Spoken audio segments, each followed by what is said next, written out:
बंदी छोड़ सतगुरु रामपाल जी परमेश्वर जी की जय हो।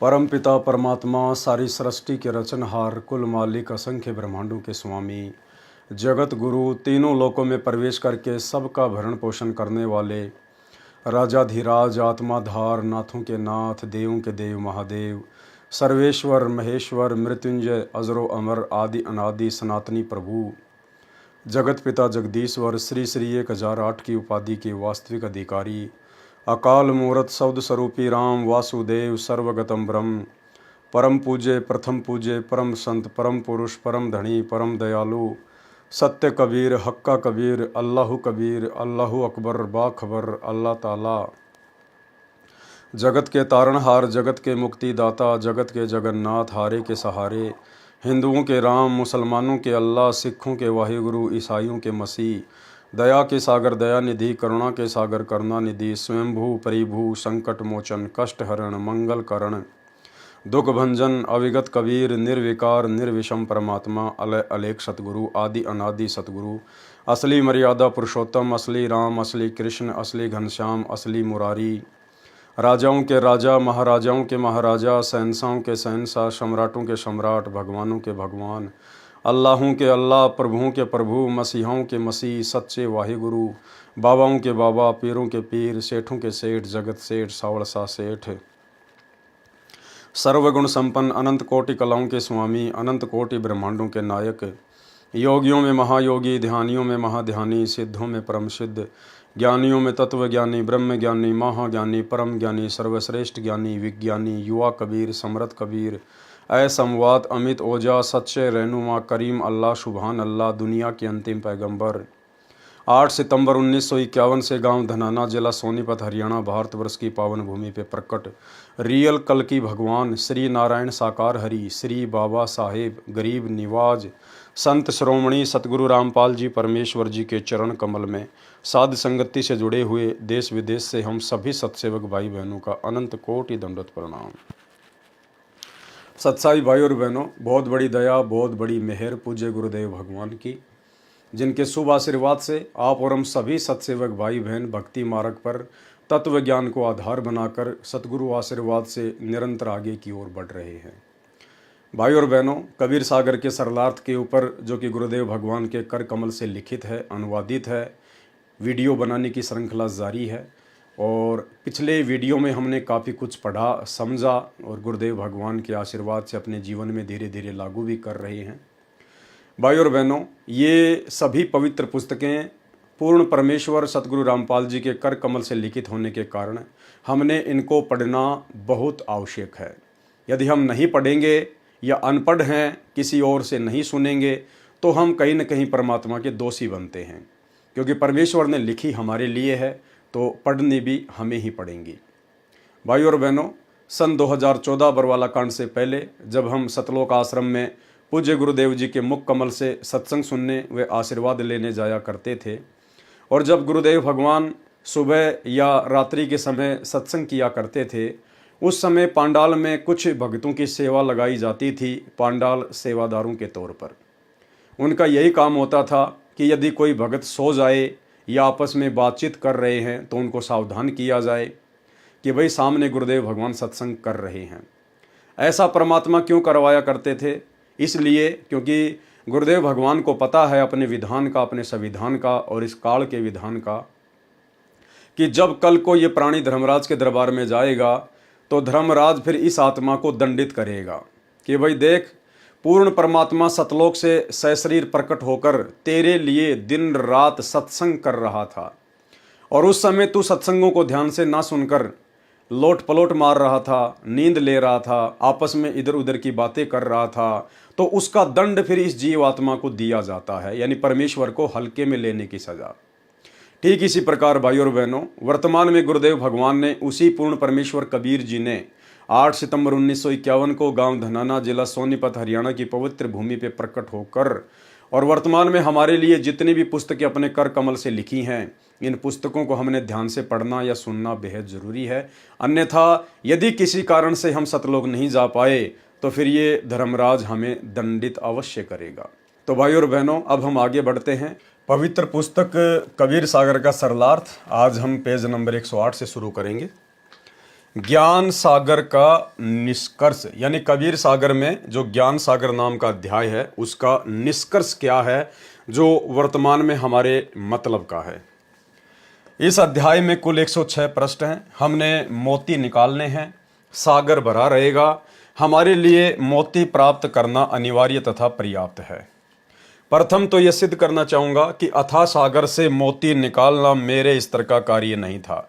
यानी अपने आप को छुपाते हुए पूज्य गुरुदेव भगवान एक भगत की भूमिका में अपने गुरुदेव को प्राथमिकता देते हुए यहाँ पर इस प्रकार से बोल रहे हैं कि इस अथाह सागर से मोती निकालना अर्थात इतने बड़े कबीर सागर का चंद दिनों में सरलार्थ करके आपके कर कमलों में पेश करना ये मेरे स्तर का कार्य नहीं था।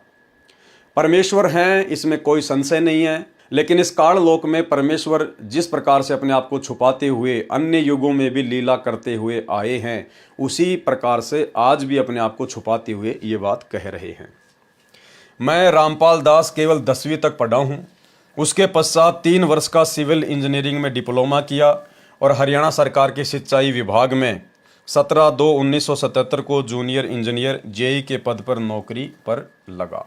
भाई और बहनों, परमेश्वर विद्वानों के विद्वान है, ज्ञानियों के ज्ञानी हैं। उनको ये काल लोक की पढ़ाई पढ़ने की आवश्यकता नहीं पड़ती है। ये काल लोक की पढ़ाई तो 2 टाइम की रोजी रोटी के लिए और सामाजिक स्तर पर थोड़ा बहुत ज्ञान प्राप्त करने के लिए आप और हमारे जैसे 2 कोटि के जीवों को आवश्यकता पड़ती है। विद्वान आम भाषा में उन लोगों को कह दिया जाता है जो कोई बहुत अच्छी खासी संस्कृत बोलने लग जाता है, बहुत अच्छी खासी इंग्लिश बोलने लग जाता है। जबकि भाई और बहनों, विद्वान की परिभाषा गुरुदेव भगवान ने बताई कि जिसको अंग्रेजी आती है उसको चाइनीज़ भाषा नहीं आती, जिसको चाइनीज़ भाषा आती है उसको बंगाली नहीं आती, उसको अन्य देश की भाषा नहीं आती, तो वो व्यक्ति विद्वान नहीं कहा जा सकता।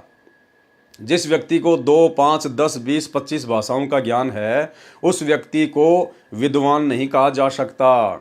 विद्वान तो केवल पूरी सृष्टि में एक ही है जिसे जगत गुरु कहते हैं, स्वयं कबीर परमात्मा, जो वर्तमान में सतगुरु रामपाल जी के रूप में धरती पे प्रकट हैं। ये विद्वानों के विद्वान हैं, ज्ञानियों के ज्ञानी हैं, तत्व ज्ञानी हैं, ये सर्वज्ञ हैं, ये इस अखिल ब्रह्मांड के कण कण की जानकारी रखते हैं। इसलिए सकल सृष्टि में परमेश्वर के अलावा यानी सतगुरु के अलावा दूसरा अन्य कोई विद्वान नहीं होता है। ये काललोक की पढ़ाई तो परमात्मा ने आप और हम तुच्छ प्राणियों को यहाँ का ये ज्ञान समझाने के लिए इस काललोक के हिसाब से लीला करते हुए पढ़नी पड़ी। अन्यथा ना ही तो परमेश्वर को डिप्लोमा करने की आवश्यकता पड़ती है और ना ही परमेश्वर को ये काललोक की नकली पढ़ाई पढ़ने की जरूरत पड़ती है। मैं रामपाल दास केवल 10वीं तक पढ़ा हूँ। उसके पश्चात 3 वर्ष का सिविल इंजीनियरिंग में डिप्लोमा किया और हरियाणा सरकार के सिंचाई विभाग में 17 फरवरी 1977 को जूनियर इंजीनियर जेई के पद पर नौकरी लगा। 17 फरवरी 1988 को परम पूज्य गुरुदेव स्वामी राम देवानंद जी से दीक्षा प्राप्त हुई। फिर मार्च 1994 को गुरुदेव ने गुरुपद प्रदान किया। जबकि भाई और बहनों, आप और हमें अच्छे से पता है कि सतगुरु रामपाल जी स्वयं ही पूर्ण ब्रह्म परमात्मा है, कबीर देव हैं और कबीर परमेश्वर को या किसी से भी सत्संग करने की या नाम दीक्षा आगे देने की इजाज़त लेने की आवश्यकता नहीं पड़ती है। ये तो केवल परमात्मा सांसारिक दृष्टि में, लोक दिखावे में, अगर कल को कोई व्यक्ति इस प्रकार का सवाल उनके भक्तों से करे कि भाई आपके गुरुदेव के गुरु कौन हैं, उनको आगे सत्संग करने और नाम दीक्षा देने का अधिकार कैसे और कहाँ से प्राप्त हुआ, तो सांसारिक दृष्टि से हम उन लोगों को समझा सकें। इसीलिए अन्यथा सतगुरु रामपाल जी परमेश्वर स्वयं कबीर भगवान है और कबीर भगवान को सत्संग करने की और आगे नाम दीक्षा देने की किसी भी 21 ब्रह्मांड के प्राणी से इजाज़त लेने की आवश्यकता नहीं पड़ती है। और आप जियों को पिछले वीडियो में दिखाया था कि किस प्रकार से गुरुदेव के कलयुगी बेटे मनोज ने जो अपना इंटरव्यू दिया था उसमें उसने जिक्र किया कि सतगुरु रामपाल जी परमेश्वर और मैं जब दादा गुरु जी के पास में गए कुटिया में, उस समय दादा गुरु जी ने किस प्रकार से सतगुरु रामपाल जी को महत्व दिया। वे अपने आसन से खड़े होने लगे और संत रामपाल जी को अपने आसन पर बैठाने लगे। उसके बाद संत रामपाल जी को किस प्रकार से टकटकी लगाकर देखते रहे और अन्य सेवादारों को कहा कि जब मैं कुटिया में विश्राम कर रहा था और हरियाणा से संत रामपाल जी आए हुए थे, तो आप लोगों ने मुझे जगाया क्यों नहीं, मुझे बताया क्यों नहीं, आप लोगों ने उनको बाहर इंतजार क्यों करवाया। तो भाई और बहनों, वर्तमान में ठीक इसी प्रकार 650 साल पहले वाली लीला चल रही है। संत रामपाल जी स्वयं कबीर भगवान हैं और आदरणीय रामदेवानंद जी तो केवल उनके मुंह बोले गुरु बने हुए थे। अन्यथा आदरणीय रामदेवानंद जी को इस बात का भली भांति पता था कि जो महान शक्ति, जो परम शक्ति मेरा शिष्य बनने की भूमिका कर रही है, ये स्वयं कबीर भगवान है। इसीलिए उन्होंने एक भगत को इस प्रकार से महत्व देना पड़ा। तो ये छोटा सा इंटरव्यू लगभग 3 से 4 मिनट का, जो आपके विश्वास को बढ़ाएगा कि वास्तव में हमारे गुरुदेव भगवान सतगुरु रामपाल जी स्वयं कबीर परमात्मा हैं, ये जगत गुरु हैं और जगत गुरु का कोई भी गुरु नहीं होता है। आदरणीय रामदेवानंद जी केवल सांसारिक दृष्टि में, लोक दिखावे में उनके मुंह बोले गुरु बने हुए थे। देखिए सर, वो दौर चल ही रहा था, आपने इतनी सारी बातें बताई तो बहुत ही अनसुनी बातें हैं और बहुत ही रोचक बातें हैं। ऐसा कोई पल हो जब आपका स्कूल के समय का कोई ऐसी यादगार हो, संत रामपाल जी से जुड़ी हो, आपको याद हो, वो हमारे दर्शकों को बताना चाहेंगे। जब मैं छोटा था तो एक बार मैं स्कूल के लिए तैयार हो रहा था, स्कूल जाने के लिए तैयारी कर ली, ड्रेस वैस पहन ली। तो पिताजी ऊपर एक रूम है, हमारा मकान है, उसके ऊपर रूम है, उस रूम से नीचे आए। मैं बोले कहाँ की तैयारी है? मैं बोला पापा जी स्कूल जा रहा हूँ मैं। तो पिताजी बोले अच्छा स्कूल की तैयारी है? माँ जी। मैं बोला चलो दादा गुरुजी के पास चलोगे? मैं बड़ा खुश हुआ, माँ स्कूल से छुट्टी लगेंगे और दादा गुरुजी के पास जाएंगे। तो बड़ी खुशी हुई, माँ जी चलूंगा चलूंगा। उसके बाद पिताजी ने मम्मी जी को बोला कि इसको तैयार कर दो और 2 जोड़ी कपड़े डाल दो, हम स्वामी रामदेवानंद महाराज के पास पंजाब में तलवंडी बाई जा रहे हैं। तो मम्मी जी ने तैयार कर दिया, मैं चल पड़ा पिताजी के साथ। तो हम तलवंडी बाई पहुंचे। उस समय आना जाना क्या साधन से करते थे? उस समय बस से गए थे, उस समय संत रामपाल जी और बस से आना जाना करते थे। अच्छा, संत रामपाल जी बस से गए थे? हाँ, मैं और पिताजी संत रामपाल जी महाराज बस से तलवंडी बाई पहुंचे। तो वो टाइम था लगभग 12-1 बजे का था।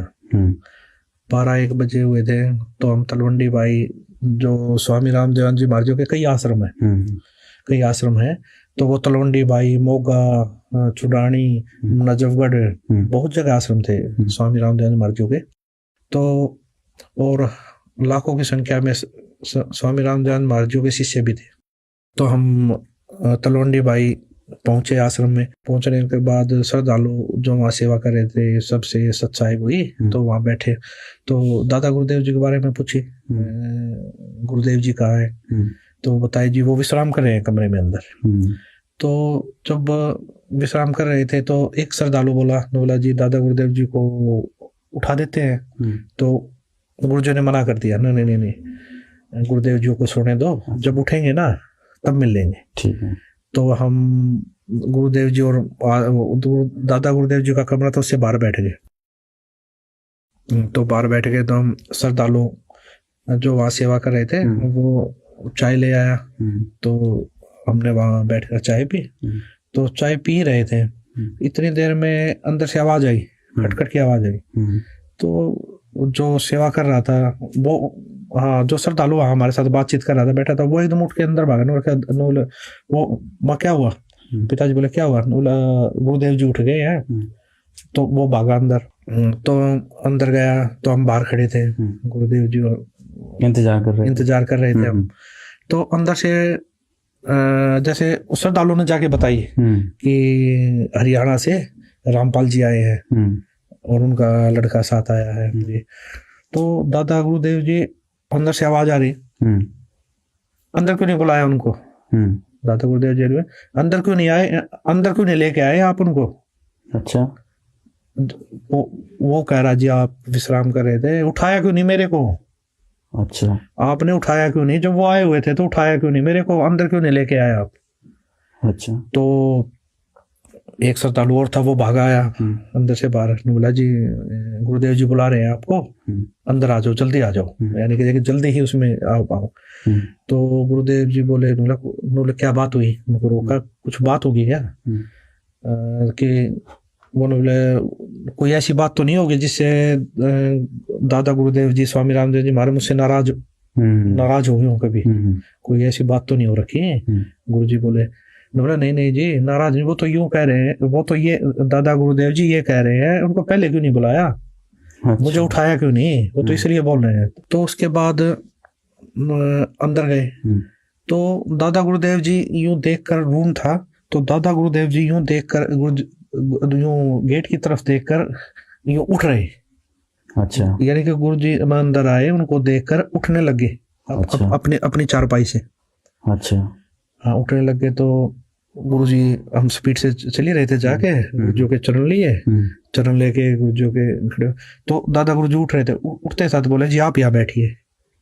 अच्छा। दादा गुरुदेव जी बोले, जी आप बैठिए। संत रामपाल जी महाराज, संत रामपाल जी महाराज जी को बोले, जी आप बैठिए यहाँ। अब श्रद्धालु जो दो सेवक थे वो खड़े थे वहाँ, वो भी आश्चर्य में, दादा गुरु जी क्या बोल रहे हैं। और दादा गुरुदेव जी हाथ जोड़ कर बोले, जी आप बैठिए। तो गुरुदेव जी ने हाथ जोड़े, नौलाना ने, नहीं जी आप बैठिए। गुरुदेव जी ये स्थान तो आपका है, आप बैठिए। गुरुदेव जी, दादा गुरुदेव जी भी यूं करके, नहीं जी आप बैठिए। कम से कम 2-3 मिनट तक ये चीजें चलती रही। अच्छा। जैसे कोई घर में मेहमान आ जाता, हम कहते जी बैठिए, वो कहने नहीं जी पहले आप बैठिए। तो कम से कम 2-3 मिनट तक ये चीजें चली है, मैंने देखी है ये चीजें। बच्चा था उस समय, ध्यान नहीं था भाई इतना। सर ये तो जो आपने बताई ये बात बहुत ही अद्भुत है, क्योंकि सनातन धर्म में, हिंदू धर्म में, अपनी गुरु परंपरा में अगर देखा जाए तो गुरु पद उच्च होता है और शिष्य का स्थान जो होता है वो नीचे होता है। आज इस प्रकार से आप एक घटना का जिक्र कर रहे हैं, तो स्वामी जी अपने चारपाई पे संत रामपाल जी महाराज को बिठाने के लिए बोल रहे हैं। जी जी, ये चीजें मुझे भी, चलो उस समय बचपना था इतनी समझ में, लेकिन आंखों के सामने ये चीजें चल तो रही थी। ये क्या हुआ उस समय? हाँ, ये क्या हो रहा है। और उस समय 2 सेवक भी वहीं खड़े, वो भी आश्चर्य में, उनकी भी वो भी यूं देख रहे बिल्कुल ये चीजें, स्वामी रामदेव जी महाराज जी मतलब क्या कर रहे हैं। तो ये चीजें 2-3 मिनट तक चली, वो मैंने देखी वहां पर। वो चीजें जब देखी तो गुरुदेव जी ने बड़े ही मतलब ये लगा लिए, बड़े ही आधीनता से कई बार प्रार्थना करने के बाद स्वामी रामदेव महाराज जी को चारपाई पे वापस बैठाया। फिर भी स्वामी रामदेव महाराज जी ये बोले, वहां नहीं, चारपाई पे बैठो आप भी। गुरु जी को बोला, आप चारपाई पे बैठो फिर भी। अच्छा। नीचे नहीं बैठना है। गुरुदेव जी ने चरण पकड़े और गुरु जी के चरण लिए, चरण लेके गुरुदेव जी नीचे बैठ गए, चरण दबाने लगे। गुरुदेव संत रामपाल जी महाराज जी बोले, बोला जी, संत रामपाल जी महाराज जी चरण सेवा करने लगे। तो मैं भी चरण सेवा करने लग गया। तो स्वामी रामदेव जी महाराज जी तब भी मैं देख रहा था, उस समय भी बड़े ही गुरुजों की तरफ देखते रहे, फिर भी मतलब यूं देखते रहे, गुरुजों की तरफ देखते रहे। अच्छा। हाँ, ये चीज बड़ा ही अचंभित लगी उस समय। मैं देख रहा था, मैं ये क्या चीज है क्या नहीं। श्रद्धालु जो सेवक खड़े थे वो तो मतलब ये लगा लीजिए देखते ही रहे, बिल्कुल आंखें फटी रह गई उनकी। दादा गुरुदेव जी क्या इतना महत्व दे रहे हैं, क्या बात है। तो ये चीजें मैंने देखी उस समय। तो ये चीजें जो समझ में आ रही हैं, ये चीजें तो जैसे सत्संग सुनने को मिले, संत रामपाल जी महाराज जी को पता लगा। उस समय भी आज से 600 साल पहले भी ये घटना घटी थी। अच्छा, कैसे? ये जिस समय कबीर परमात्मा जी आए उस समय भी स्वामी रामानंद जी महाराज कबीर साहब जी के गुरु जी थे, नाम दीक्षा ली थी। तो कबीर परमात्मा स्वामी रामानंद जी महाराज जी को सतलोक दिखा के लाए, वो सचखंड दिखा के लाए, सारी इस काल लोक का या इस पृथ्वी का लगा लीजिए जितने भी ब्रह्मांड सब दिखाया उन्होंने, उनको उनके बारे में जानकारी दी। तो ये सारी जानकारी मिलने के बाद स्वामी रामानंद जी महाराज जी को भक्ति का ज्ञान हो गया, उस सचखंड का ज्ञान हो गया। तो इसी प्रकार स्वामी रामानंद जी महाराज जियों ने कबीर परमात्मा को हाथ जोड़कर प्रार्थना की कि जी आप मुझे नाम दीक्षा दीजिए, आप ही परमात्मा हो। जब उनको ज्ञान होगा उन्होंने बोला आप ही परमात्मा हो। अच्छा। तो मैं कैसे बैठ सकता हूँ जी ऊपर, कैसे मैं आपका गुरु हो सकता हूँ। तो ये चीजें जब देखी, ये चीजें उस समय भी ये घटना घटी थी, ये विचित्र घटना हुई थी उस समय भी, तो स्वामी कबीर परमात्मा ने स्वामी रामानंद जी महाराज जी को भी यही बोला था उस समय कि जी गुरु और शिष्य, गुरु और शिष्य का नाता है, ये बना रहेगा, ये भक्ति काल का कलयुग तक। कबीर परमात्मा बोले ये चीजें चलेंगी और वहां तक लेके जानी है हमें, तो आप मेरे गुरु रहो, मैं आपका शिष्य रहूंगा। और ये भक्ति, जो भक्ति युग है, ये गुरु शिष्य का नाता बना रहेगा, ये मेरी आपसे प्रार्थना है। तो ये चीजें अब जो देखने को मिल रही है, ये चीजें कुछ मुझे तो लगा वही बिल्कुल, ये तो वही घटनाक्रम जो अभी आपने 600 वर्ष पहले कबीर जी का बताया, वही घटनाक्रम इस समय आपने जो देखा, ये तो बहुत ही अद्भुत बात है। जो हमारे दर्शक हैं वो इस घटना को देखकर समझ सकते हैं कि ये तो बिल्कुल प्रत्यक्ष दृष्टा थे मनोज जी वहाँ पर, और जो ये घटनाक्रम हुआ, इससे संत रामपाल जी महाराज के जो भक्त हैं वो समझ सकते हैं कि संत रामपाल जी महाराज कौन है। ये तो सर बहुत ही अद्भुत आपने घटना बताई। 17 फरवरी 1988 को परम पूज्य गुरुदेव स्वामी राम देवानंद जी से दीक्षा प्राप्त हुई। फिर मार्च 1994 को गुरुदेव ने गुरु पद प्रदान किया। कहा, बेटा तू दीक्षा दे, मैं तेरे को आदेश देता हूँ। जबकि भाइयों और बहनों, आदरणीय राम देवानंद जी ने कभी भी परम पूज्य सतगुरु रामपाल जी को बेटा कहकर संबोधित नहीं किया। ये आपस में उनकी गुप्त बातें थी, और सतगुरु रामपाल जी गुरु को महत्व देते हुए और अपने आप को गुरु से छोटा दर्शाते हुए, यदि वे इस प्रकार से भूमिका ना करें, इस प्रकार के शब्द अपने गुरु को परमात्मा संबोधित करते हुए या उनको विशेष महत्व देते हुए ना लिखें, तो भाइयों और बहनों, फिर आने वाले समय में उनके जो फॉलोवर होंगे वो फिर किस प्रकार से एक शिष्य में कितनी अधीनता होनी चाहिए, कितना शिष्टाचार होना चाहिए, ये पाठ भला कैसे सीखेंगे। इसलिए सतगुरु रामपाल जी यहाँ पर अपने आप को छुपाते हुए और अपने मुंह बोले गुरु को, एक आत्मा को महत्व देते हुए इस प्रकार की बातें लिख रहे हैं। अन्यथा आदरणीय राम देवानंद जी ने कभी भी उनको बेटा कहकर संबोधित नहीं किया। उस दिन वही दिन था जिस दिन परमेश्वर कबीर जी अपनी प्यारी आत्मा संत गरीबदास जी को छुड़ाने के खेतों में मिले थे और दीक्षा दी थी। सत्य लोक ले गए थे, शाम को वापस छोड़ा था। उस उपलक्ष्य में 3 दिन का पाठ चल रहा था। मध्य के दिन मेरे को छुड़ानी धाम में दीक्षा देने का आदेश पूज्य गुरुदेव स्वामी राम देवानंद जी ने दिया था। कहा था कि संसार में तेरे बराबर कोई संत नहीं होगा, मैं तेरे साथ रहूंगा, अपने को अकेला मत समझना। उपस्थित सर्व संगत को कह दिया था कि आज से ये तुम्हारा गुरु है, मैं नहीं। जो वस्तु इसके पास है वह विश्व में किसी के पास नहीं है। जो वस्तु इनके पास है वो विश्व में किसी के पास नहीं है। कौन सी वस्तु? मोक्ष, परम पद की प्राप्ति करवाना, सार शब्द जो इनके पास है वो विश्व में किसी के पास नहीं, अखिल सृष्टि में किसी के पास में नहीं है, क्योंकि ये पूर्ण परमात्मा है। जो वस्तु इनके पास है वह विश्व में नहीं है। उस दिन के बाद से ये दास दीक्षा देने लगा। नौकरी करते करते छुट्टी लेकर तथा शनिवार रविवार की छुट्टियों में पाठ भी करता, सत्संग भी करता था। मई 1995 में पाठों की संख्या अधिक होने के कारण नौकरी पर नहीं जा पाया। नौकरी से त्यागपत्र दे दिया जो हरियाणा सरकार से स्वीकृत है। मैं ये बताना चाहता हूँ कि जो ज्ञान मुझे प्राप्त हुआ है वह सामान्य व्यक्ति को प्राप्त नहीं हो सकता। अब भाइयों और बहनों, इस परमेश्वर कबीर देव के अलावा इस पूरी सृष्टि में बाकी सभी सामान्य व्यक्ति ही हैं। यदि कोई असामान्य व्यक्तित्व का धनी है तो स्वयं कबीर परमात्मा है, सतगुरु रामपाल जी भगवान है। इसलिए परमात्मा ने यहाँ पर अपने आप को दर्शा दिया है। क्या कह रहे हैं? मैं ये बताना चाहूँगा कि जो ज्ञान मुझे प्राप्त है वह सामान्य व्यक्ति को प्राप्त नहीं हो सकता, क्योंकि वह ज्ञान उन महापुरुषों को छोड़कर जिनको परमेश्वर मिले थे और ऊपर लेकर गए फिर वापस छोड़ा था, जिसके शुभ नाम ऊपर बताए हैं, आज तक अन्य किसी को प्राप्त नहीं हुआ। कबीर जी ने कहा है, कबीर 9 मन सूत उलझिया, ऋषि रहे झकमार, सतगुरु ऐसा सुलझा दे, उलझे न दूजी बार। मेरे कहने का तात्पर्य यह है कि जो ज्ञान विश्व में वर्तमान में किसी के पास नहीं है, पहले भी नहीं था, यह सामान्य बात नहीं है। परमात्मा संकेत कर रहे हैं, एक लाइन ऊपर लिखकर फिर नीचे परमात्मा ने संकेत कर दिया कि यह सामान्य बात नहीं है। यानी मैंने इस लाइन में जो कुछ बोला है वो सामान्य बात नहीं है। क्या मेरे कहने का तात्पर्य यह है कि जो ज्ञान विश्व में वर्तमान में किसी के पास नहीं, यानी वर्तमान समय में पूरे विश्व में किसी के पास भी वो ज्ञान, वो समाधान, वो सार शब्द नहीं है जो सतगुरु रामपाल जी के पास है।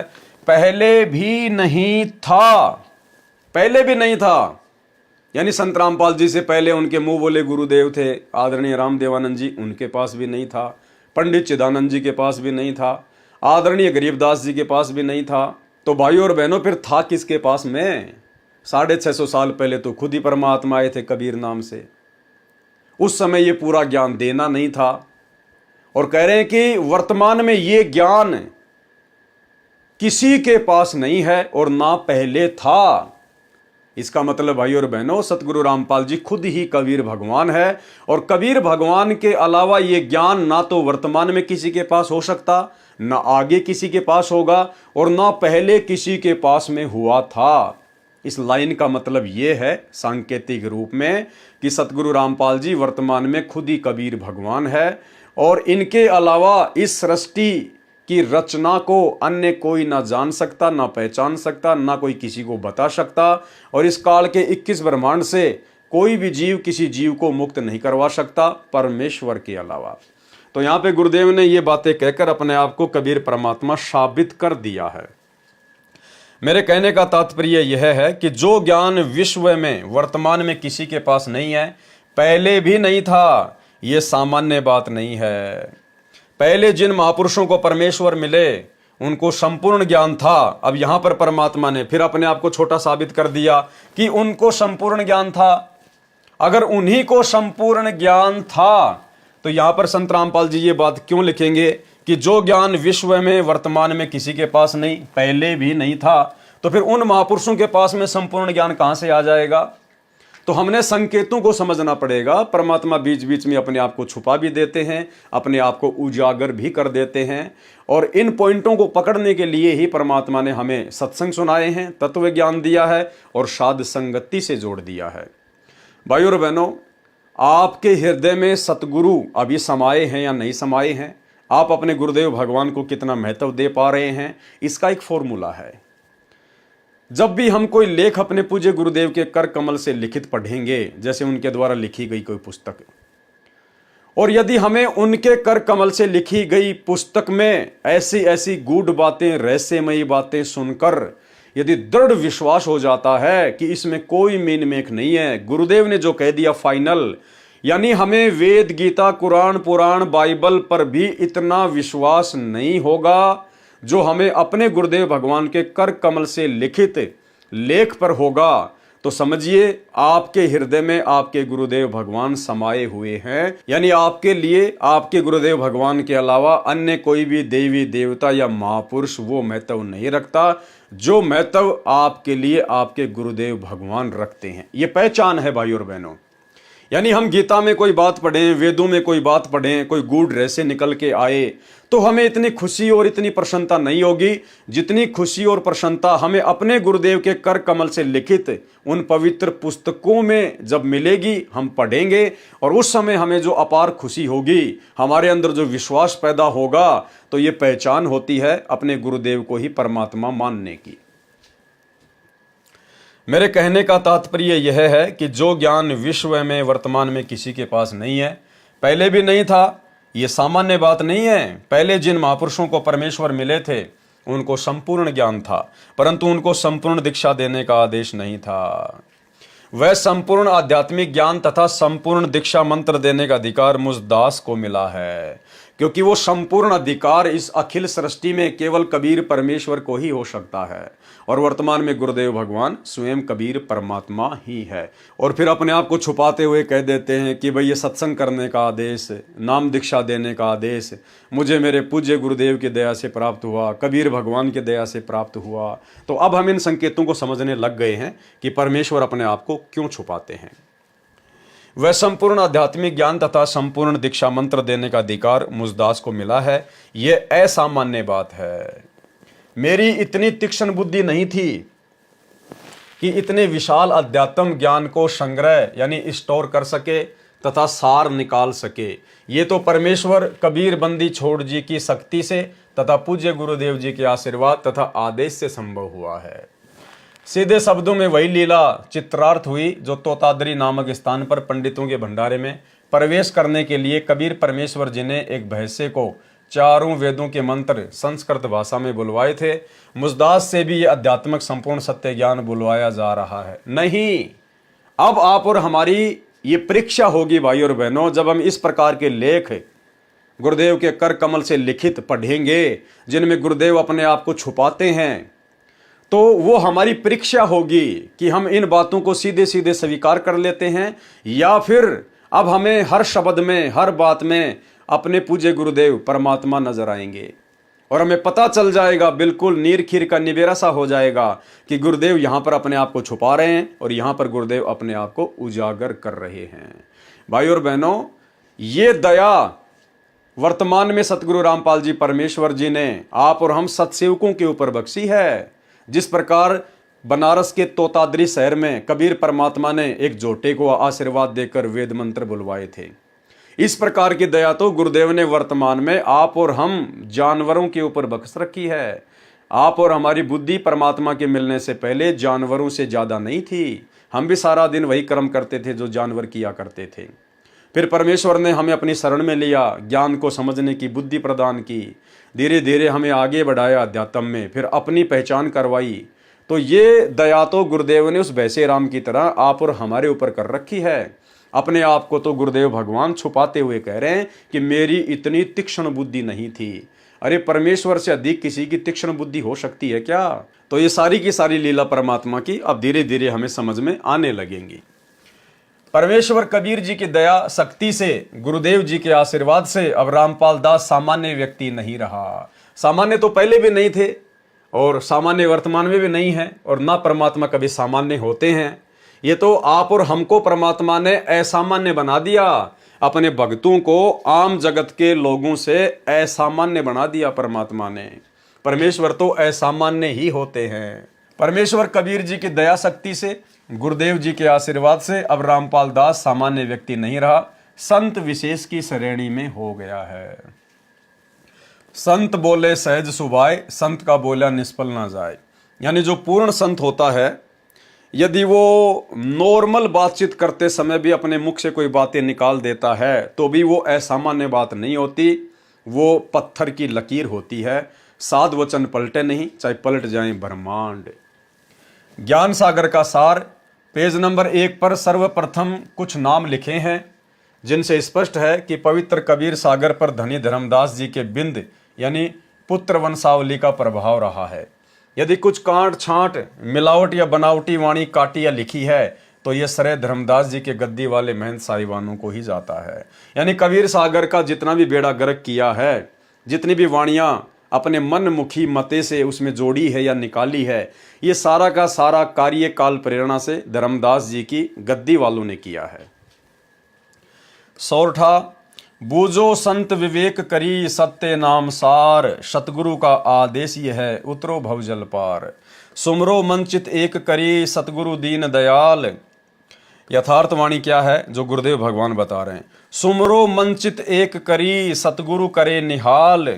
अगम शब्द परमाण इमी, छेड़ सके नहीं काल। बंदी छोड़ दयाल प्रभु, बंदो गुरु पद पंकज। देत दान जो मुक्ति फल, तुम चरणन मम रंज। मुक्ति भेद में कहूँ विचारी, ताको नहीं जानत संसारी। बहु आनंद होत तही ठाहूं, शोक रहित अमरपुर जाऊं। तय वहाँ रोग शोग नहीं कोई, क्रीड़ा विनोद करे सब कोई। चंद न सूर दिवस न राति, वर्ण भेद नहीं जाति अजाति। तहाँ वहाँ जरा मरण नहीं होई, बहु आनंद करे सब कोई। पुष्पक विमान सदा उजियारा, अमृत भोजन करत आहारा। काया सुंदरता ही प्रमाना, उदित हुए जनु सोडस भाना। इतनो एक हंस उजियारा, शोभित ऐसे जानू गगन में तारा। विमल बांस तहाँ बिगलाई, योजन 4 लग सुबांस उड़ाई। सदा मनोहर छत्र सिर छाजा, बूझ न परे रंक और राजा। नहीं तहाँ काल वचन की खानी, अमृत वचन बोले भलवानी।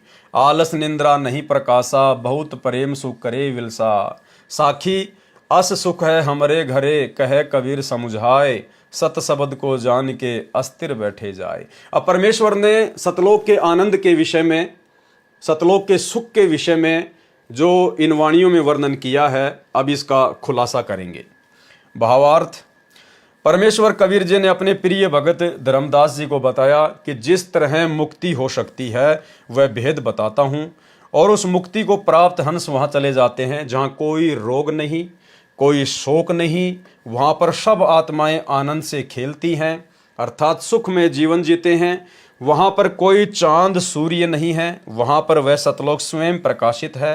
सत्य पुरुष के एक रोम का प्रकाश करोड़ों सूर्यों तथा चंद्रमाओं से अधिक है। वहाँ एक हंस यानी मानव के शरीर का प्रकाश 16 सूर्यों जितना है।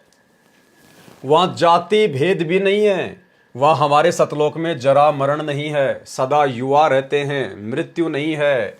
सर्व भक्तों, स्त्री तथा पुरुष का शरीर सुंदर है, और 16 सूर्यों जितना प्रकाश एक भगत के शरीर का है, तथा भगतमती के शरीर का प्रकाश भी 16 सूर्यों के प्रकाश के समान है। सतलोक में सितारों की तरह चमक रहे हैं। सतलोक में सुगंध उठ रही है जो 4 योजन यानी 48 किलोमीटर तक जाती है। एक योजन में 4 कोस, एक कोस में 3 किलोमीटर, इस प्रकार एक योजन में 12 किलोमीटर, 4 योजन में 48 किलोमीटर हुए। सतलोक में प्रत्येक भगत के पास पुष्पक विमान है। श्री रामचंद्र जी सीता को लेकर लंका से आए थे, वे पुष्पक विमान में आए थे। वैसा विमान सत्यलोक में प्रत्येक हंस आत्मा के पास है। प्रत्येक भगत तथा भगतमती के सिर पर छत्र शोभा करता है। वहाँ कोई निर्धन और कोई रंक का भेद नहीं है। वहाँ सतलोक में काललोक के प्राणियों के तरह कराल वचन कोई नहीं बोलता। सदा अमृत जैसी मीठी बोली भली भाषा में बोलते हैं। उस लोक में आलस्य निंद्रा नहीं है, बहुत सुखी हैं, बहुत प्रेम से रहते हैं। परमेश्वर कबीर जी ने कहा है कि हमारे घर सतलोक में ऊपर वर्णित सुख हैं। जिनके पास सत्य शब्द यानी सतनाम है वह उस लोक में स्थायी निवास प्राप्त करता है। पेज नंबर 3 से 27 तक सृष्टि की उत्पत्ति का ज्ञान है, परंतु काट छांट कर लिखा है। वास्तविक ज्ञान पूर्व में लिख दिया है, वहां से ग्रहण करें। पेज नंबर 27 से 51 तक श्री रामचंद्र तथा श्री कृष्ण जी की लीला बताई है और सिद्ध किया है कि यह सब ज्योति निरंजन का षड्यंत्र है। पहले तो अपने अवतारों को शक्ति दे देता है, फिर उनसे पाप करवाता है, फिर उनसे वह शक्ति छीन लेता है। उनका अंत भी बुरा होता है। जब इसी लोक में ऐसी गति हुई तो ऊपर के लोक में क्या मिलेगा। ठीक इसी प्रकार भाई और बहनों, वर्तमान में सतगुरु रामपाल जी के भक्तों की, उन भक्तों की जो सतलोक आश्रमों से जुड़े हुए हैं, संत रामपाल जी के काल प्रेरित कलयुगी परिवार के पीछे आंख बंद करके चल रहे हैं, जो इन सतलोक आश्रमों में जाते हैं, इनको पात्रों को ज्योति पाठ और दान का पैसा देते हैं, गुरुदेव के ज्ञान को आधार बनाकर भक्ति नहीं करते हैं, इन तमाम लोगों की वर्तमान में मर्यादा खंडित होने के कारण जिस प्रकार से अकाल मृत्यु हो रही है और सतलोक आश्रम की तरफ से पीला पर्चा निकाल दिया जाता है, चाहे कोई एक्सीडेंट में मरे, चाहे कोई बिजली से करंट लग के मरे, चाहे कोई पंखे से फांसी खाकर मरे, चाहे कोई जहर खाकर मरे, जिस प्रकार से सतलोक आश्रमों से जुड़े हुए कोऑर्डिनेटर वर्तमान में मर रहे हैं। तो संगत को भ्रमित करते हुए सतलोक आश्रमों की तरफ से एक पीला पर्चा वायरल कर दिया जाता है कि वो तो परमात्मा के सैनिक थे और वो तो सतलोक चले गए, वीर गति को प्राप्त हुए। लेकिन यहां परमात्मा स्पष्ट कर रहे हैं भाई और बहनों, श्री राम और श्री कृष्ण जी का उदाहरण देते हुए कि उनका अंत भी बुरा होता है। जब इसी लोक में ऐसी गति हुई तो ऊपर के लोक में क्या होगा। जब संत रामपाल जी से उपदेश प्राप्त करने के बाद जिन जिन लोगों की मर्यादा खंडित है, जो सतलोक आश्रमों से जुड़े हुए हैं, जब यहीं पर उनकी ऐसी दर्दनाक अकाल दुर्गति से मौत हो रही है तो भला वो सतलोक में कैसे जा सकते हैं। अरे गुरुदेव भगवान ने अपने सत्संग में बताया कि मेरे भगत के तो काल निकट भी नहीं आ सकता, निकट भी।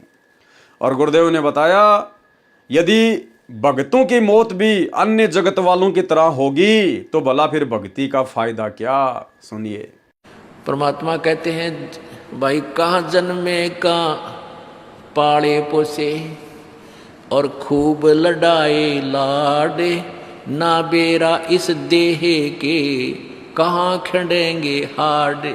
ना जर बेरा कित मारेगा काल। कबीर कहाँ गर्बियो ये काल गह करकेश, ना बेरा कित मारेगा यो के घर के परदेश। कहते हैं के फूला फिर ऐसे छोटे से नकली सुख मान रहा तू, और काल जो है तेरे बाल पकड़ेगा। काल गह करकेश, कर माने हाथ, केस माने बाल, और ना बेरा कित मारेगा के घर के परदेश।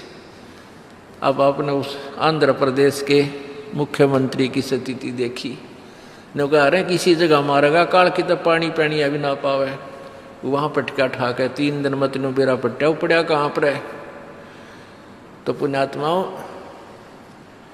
बात ये नहीं कि वो मर गए इस तरीके से, लेकिन जो थोड़े से जिनको हम बड़े व्यक्ति मानते हैं उनकी दुर्गति होती दिखे ना, जब ये मन पापी ठीक ठिकाना आ जाता है। आम आदमी तो रोजमर्रा है, उसकी तो चिंता नहीं, मानते नहीं। इसे जो जिनको हम सुप्रीम पावर माना थे, मुख्यमंत्री बिरानी के पहाड़ मानते थे हम बिना ज्ञान में, और उसकी के दुर्गति हुई। कहते हैं जो भक्ति नहीं करता उनके ये बिरान माटी होंगी, और जो परमात्मा का नाम लेता है उनके साथ ऐसा नहीं होगा, ये गारंटीड बात है। और जो परमात्मा का नाम लेता है उनके साथ ऐसा नहीं होगा, ये गारंटीड बात है। और जो परमात्मा का नाम लेता है उनके साथ ऐसा नहीं होगा, ये गारंटीड बात है। अगर इतना भी अंतर नहीं है तो फिर भगवान की आवश्यकता ही समाप्त हो जाती है। ध्रुव प्रहलाद मीराबाई के इतिहास देख लो, मीराबाई को विष पिलाया गया था, विष भी अमृत बन गया उस परमात्मा की भक्ति और शक्ति से। इसलिए पुण्यात्माओं, आपको जो ये क्रिया कर रहे हैं आपका घनी काम आओगी। अब तो आपको ना इतना महसूस हो रहा है, लेकिन आने वाले समय में कहते हैं कल्पे कारण कौन है, कर सेवा अपनी काम, और मन इच्छा फल देऊंगा जो पड़े मेरे ते काम। आपका मित्र है मुख्यमंत्री, आपका मित्र है प्रधानमंत्री, आपका एक्सीडेंट हो जाता है, एक्सीडेंट में मृत्यु हो जाती है, वो नहीं बचा सकता चाहे आपको कितना ही निकटतम है, वो स्वयं अपनी जान नहीं बचा सकता। तो वहाँ धनी का रोल शुरू हो जाता है, जहाँ परमात्मा का रोल शुरू होता है, जो ऐसे स्थान पर आपकी रक्षा करेगा। तो हमने इन अन्य सहारों को त्याग कर परमात्मा का आसरा ही लेना चाहिए। उनका अंत भी बुरा होता है, जब इसी लोक में ऐसी गति हुई तो ऊपर के लोक में क्या मिलेगा। श्री राम जी ने अंत में अपने पुत्रों लव तथा कुश से पराजित होकर शर्म के मारे सरयू नदी में समाधि लेनी पड़ी, यानी अपनी जीवन लीला सरयू नदी में छलांग लगाकर समाप्त की। यानी श्री रामचंद्र जी दशरथ पुत्र अंत में सरयू नदी में डूब के मरे, डूब के। ऐसी दुर्गति से उनकी मृत्यु हुई। पहले बाली तथा रावण जैसे योद्धाओं को मार डाला था, यही दशा श्री कृष्ण जी की हुई थी। उनकी आंखों के सामने उनका पूरा यादव कुल नष्ट हो गया था, तथा श्री कृष्ण जी के पैर में विषाक्त यानी जहर लगा हुआ तीर एक बालिया नामक शिकारी ने मारा, जिससे उनकी मृत्यु हुई। श्री कृष्ण जी ने बाली को त्रेता युग में वृक्ष की ओट लेकर मारा था, उसी आत्मा ने शिकारी बनकर अपना बदला लिया। पेज नंबर 52 से 53 तक सुदर्शन सुपच द्वारा पांडवों की यज्ञ पूर्ण करने का वर्णन है, परंतु पूर्ण रूप से गलत लिखा है, पूर्ण वर्णन आगे बताया जाएगा। पेज नंबर 53 से 70 तक कबीर परमेश्वर जी का सतयुग, त्रेता युग, द्वापर में सत सुकृत, मुनिंदर तथा करुणामय नाम से प्रकट होने वाला प्रकरण है, जो बिल्कुल ऊट पटांग तरीके से बताया है। वाणी कांट छांट तथा बनावटी मिलावटी बनाकर अपनी बुद्धि अनुसार व्याख्या की है, जो गलत है। वास्तविकता पहले वर्णन कर दी है। पेज नंबर 71 से 74 तक कलयुग में काशी में प्रकट होने का प्रकरण। पेज नंबर 74 पर वर्णन है कि बालक कबीर जी ने बछिया का दूध पिया, कंवारी गाय का दूध पिया। पेज नंबर 75 से 76 रामानंद जी से गुरु दीक्षा लेना आदि आदि का वर्णन है। पेज नंबर 76 पर सिकंदर राजा को अपनी शरण में लेने वाला प्रकरण है। उपरोक्त प्रकरण कबीर चरित्र बोध में भी है। यथार्थ कबीर जी की लीला इस अध्याय में संपूर्ण नहीं है। पेज नंबर 76 से 86 तक रत्ना को मिलना तथा अन्य जानकारी है, जो ज्ञान प्रकाश में बताई जा चुकी है। पेज नंबर 86 पर 8 कमलों की जानकारी है। पेज नंबर 88 से 97 तक सामान्य ज्ञान है, जो ज्ञान प्रकाश में बताया जा चुका है। पेज नंबर 97 से 106 तक अस्पष्ट वर्णन है। इससे अधिक स्पष्ट ज्ञान पहले ज्ञान प्रकाश में धर्मदास को शरण में लेने वाले प्रकरण में पढ़े। विशेष जैसा कि ज्ञान सागर के सार के प्रारंभ में लिखा है कि कबीर सागर धनी धर्मदास जी द्वारा लिखा था, वह हस्तलिखित था। बहुत अधिक बड़ा होने के कारण से किसी महंत ने उसमें से अपने विवेक के अनुसार कुछ कुछ वाणी लेकर कुछ अपनी बनावटी बना मिलाकर ज्ञान सागर बनाया है। इसी प्रकार अन्य कई अध्यायों में यही देखने को मिला है। बाद में स्वामी युगलानंद जी भारत पथिक कबीर पंथी ने उन सर्व अध्यायों को कुछ संशोधित करके एक कबीर सागर का रूप दे दिया गया, जो अपने को वर्तमान में उपलब्ध है। इसलिए ज्ञान सागर में कोई भिन्न ज्ञान नहीं है, ये ज्ञान अन्य अध्यायों में विस्तार के साथ है। उदाहरण, ज्ञान सागर में प्रकरण है कंवारी गाय बछिया के दूध से परमेश्वर कबीर जी की परवरिश। वाणी इस प्रकार है। कबीर जी का काशी में प्रकट होना। यहां पर नूरी गलत लिखा है, नूरी नहीं नीरू को मिलने की कथा है। यह कुछ प्रकरण ठीक व कुछ गलत है, विवेचन करता हूं। अब सत्य क्या है वो सतगुरु रामपाल जी परमेश्वर जी लिख रहे हैं। पेज नंबर 73-74 से, वास्तव में नीरू तथा उसकी पत्नी नीमा द्वापर युग में सुदर्शन सुपच के माता पिता वाली आत्माएं थी। नीरू और नीमा, जिनको कलयुग के प्रथम चरण में परमेश्वर कबीर जी के शिशु रूप में पालन पोषण का सौभाग्य मिला। ये दोनों आत्माएं द्वापर युग में सुदर्शन सुपच, जब करुणामय रूप में कबीर परमात्मा आए थे और उस समय उनका जो परम भगत था सुदर्शन सुपच, ये उसके माता पिता थे। उस समय परमेश्वर कबीर जी करुणामय नाम से प्रकट थे। सुदर्शन जी का जन्म वाल्मीकि जाति में हुआ था। सुदर्शन जी को पूर्ण विश्वास हो गया था कि करुणामय स्वयं पूर्ण परमेश्वर हैं। उस युग में कबीर परमेश्वर जी भी करुणामय की लीला करने के लिए एक कमल के फूल पर शिशु रूप में प्रकट हुए थे। उनको एक वाल्मीकि दंपत्ति अपने घर ले गए थे। वे निसंतान थे। कालू नाम से वाल्मीकि के घर परवरिश होने के कारण परमेश्वर करुणामय वाल्मीकि कहलाए। कालू की पत्नी का नाम गोदावरी था। सुदर्शन जी ने परमेश्वर करुणामय कबीर जी से विनय की थी कि हे परमात्मा, मेरे माता पिता को अपनी शरण में लेकर कल्याण करें। परंतु सुदर्शन जी के माता पिता ने परमेश्वर की शरण नहीं ली, उपदेश नहीं लिया, उनकी मृत्यु हो गई। सुदर्शन जी ने अपने गुरु करुणामय जी यानी परमेश्वर कबीर जी से प्रार्थना की कि हे गुरुदेव, मेरे माता पिता जी ने आपसे उपदेश नहीं लिया, उनका कल्याण कैसे होगा? मैं बहुत चिंतित हूं। तब परमेश्वर कबीर जी ने विचार किया कि माता पिता के मोह में भगत भी मोक्ष प्राप्त नहीं कर पाएगा। जहां आशा तहां बासा होई, मन कर्म वचन सुमरियो सोई। भाई और बहनों, ये इस प्रकार के उदाहरण आप और हमारे लिए बहुत ही काम के हैं। इन कथाओं के माध्यम से परमात्मा अपने बहुत सारे प्रयोजन पूरे करते हैं, लोगों को सामान्य ज्ञान भी समझाते हैं, और जिन भक्तों को परमात्मा ने सतलोक में बैठाना होगा उन आत्माओं को परमात्मा दृढ़ भी करना चाहते हैं। भाई और बहनों, गुरुदेव ने कहा कि द्वापर युग में जब परमात्मा करुणामय नाम से आए थे तो सुदर्शन सुपच उनको पहचान चुका था कि ये पूर्ण परमात्मा है। देखो, पहचान होने के बाद भी ज्ञान की कमी के चलते, विश्वास की कमी के चलते और सुदर्शन सुपच के मन में कमजोरी आ गई और अंत में उनको अपने माता पिता के आत्म कल्याण की चिंता सताने लगी और उन्होंने कहा कि हे गुरुदेव, मेरे माता पिता ने आपसे उपदेश नहीं लिया, उनका कल्याण कैसे होगा? तो परमेश्वर ने सोचा कि ये अपना काम खराब करेगा, माता पिता के चक्कर में अपना बेड़ा गर्क करेगा। तो भाई और बहनों, वर्तमान में ये गलती आप और हम भगत भाई बहनों ने बिल्कुल भी नहीं करनी है, क्योंकि ये कलयुग की बिचली पीढ़ी का समय है।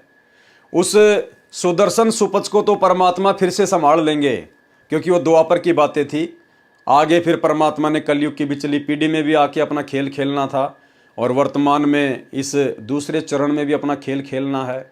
तो हो सकता है सुदर्शन सुपच को तो परमात्मा ने संभाल लिया, लेकिन भाई और बहनों, अब आगे 13वें पंथ के बाद में कोई 14वां पंथ चलने वाला नहीं है।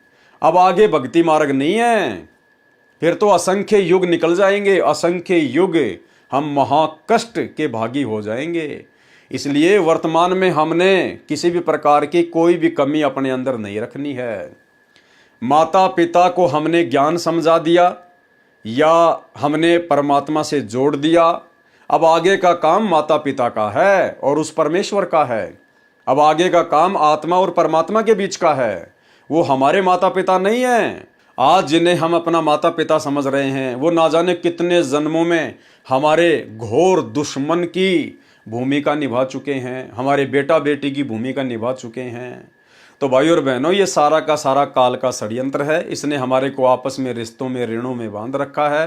परमात्मा हमें ऋण मुक्त करवाकर मोक्ष प्रदान करने आए हैं। तो अब हमने गुरुदेव के तत्व ज्ञान को आधार बनाकर और जिस भी कुल या परिवार में हम रहते हैं और जो भी हमारे को जिम्मेदारी भगवान ने दी हुई है, शिष्टाचार के साथ में हमने वो जिम्मेदारियां निभानी है।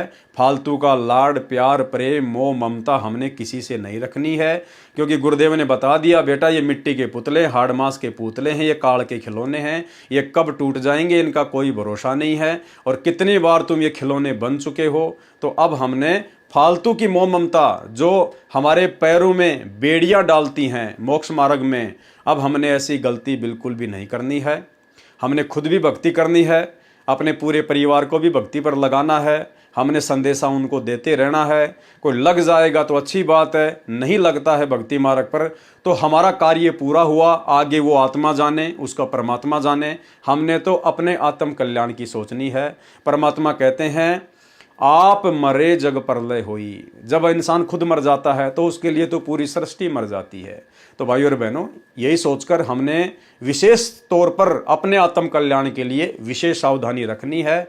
और अब इस कलयुग की पिछली पीढ़ी में, मोक्ष के प्राइम टाइम में, अब हमने वो गलतियां नहीं करनी है जो गलती हम पहले के युगों में करते हुए आ रहे हैं। और इस मोक्ष मार्ग से अपना पैर भी फिसलता हुआ आ रहा है।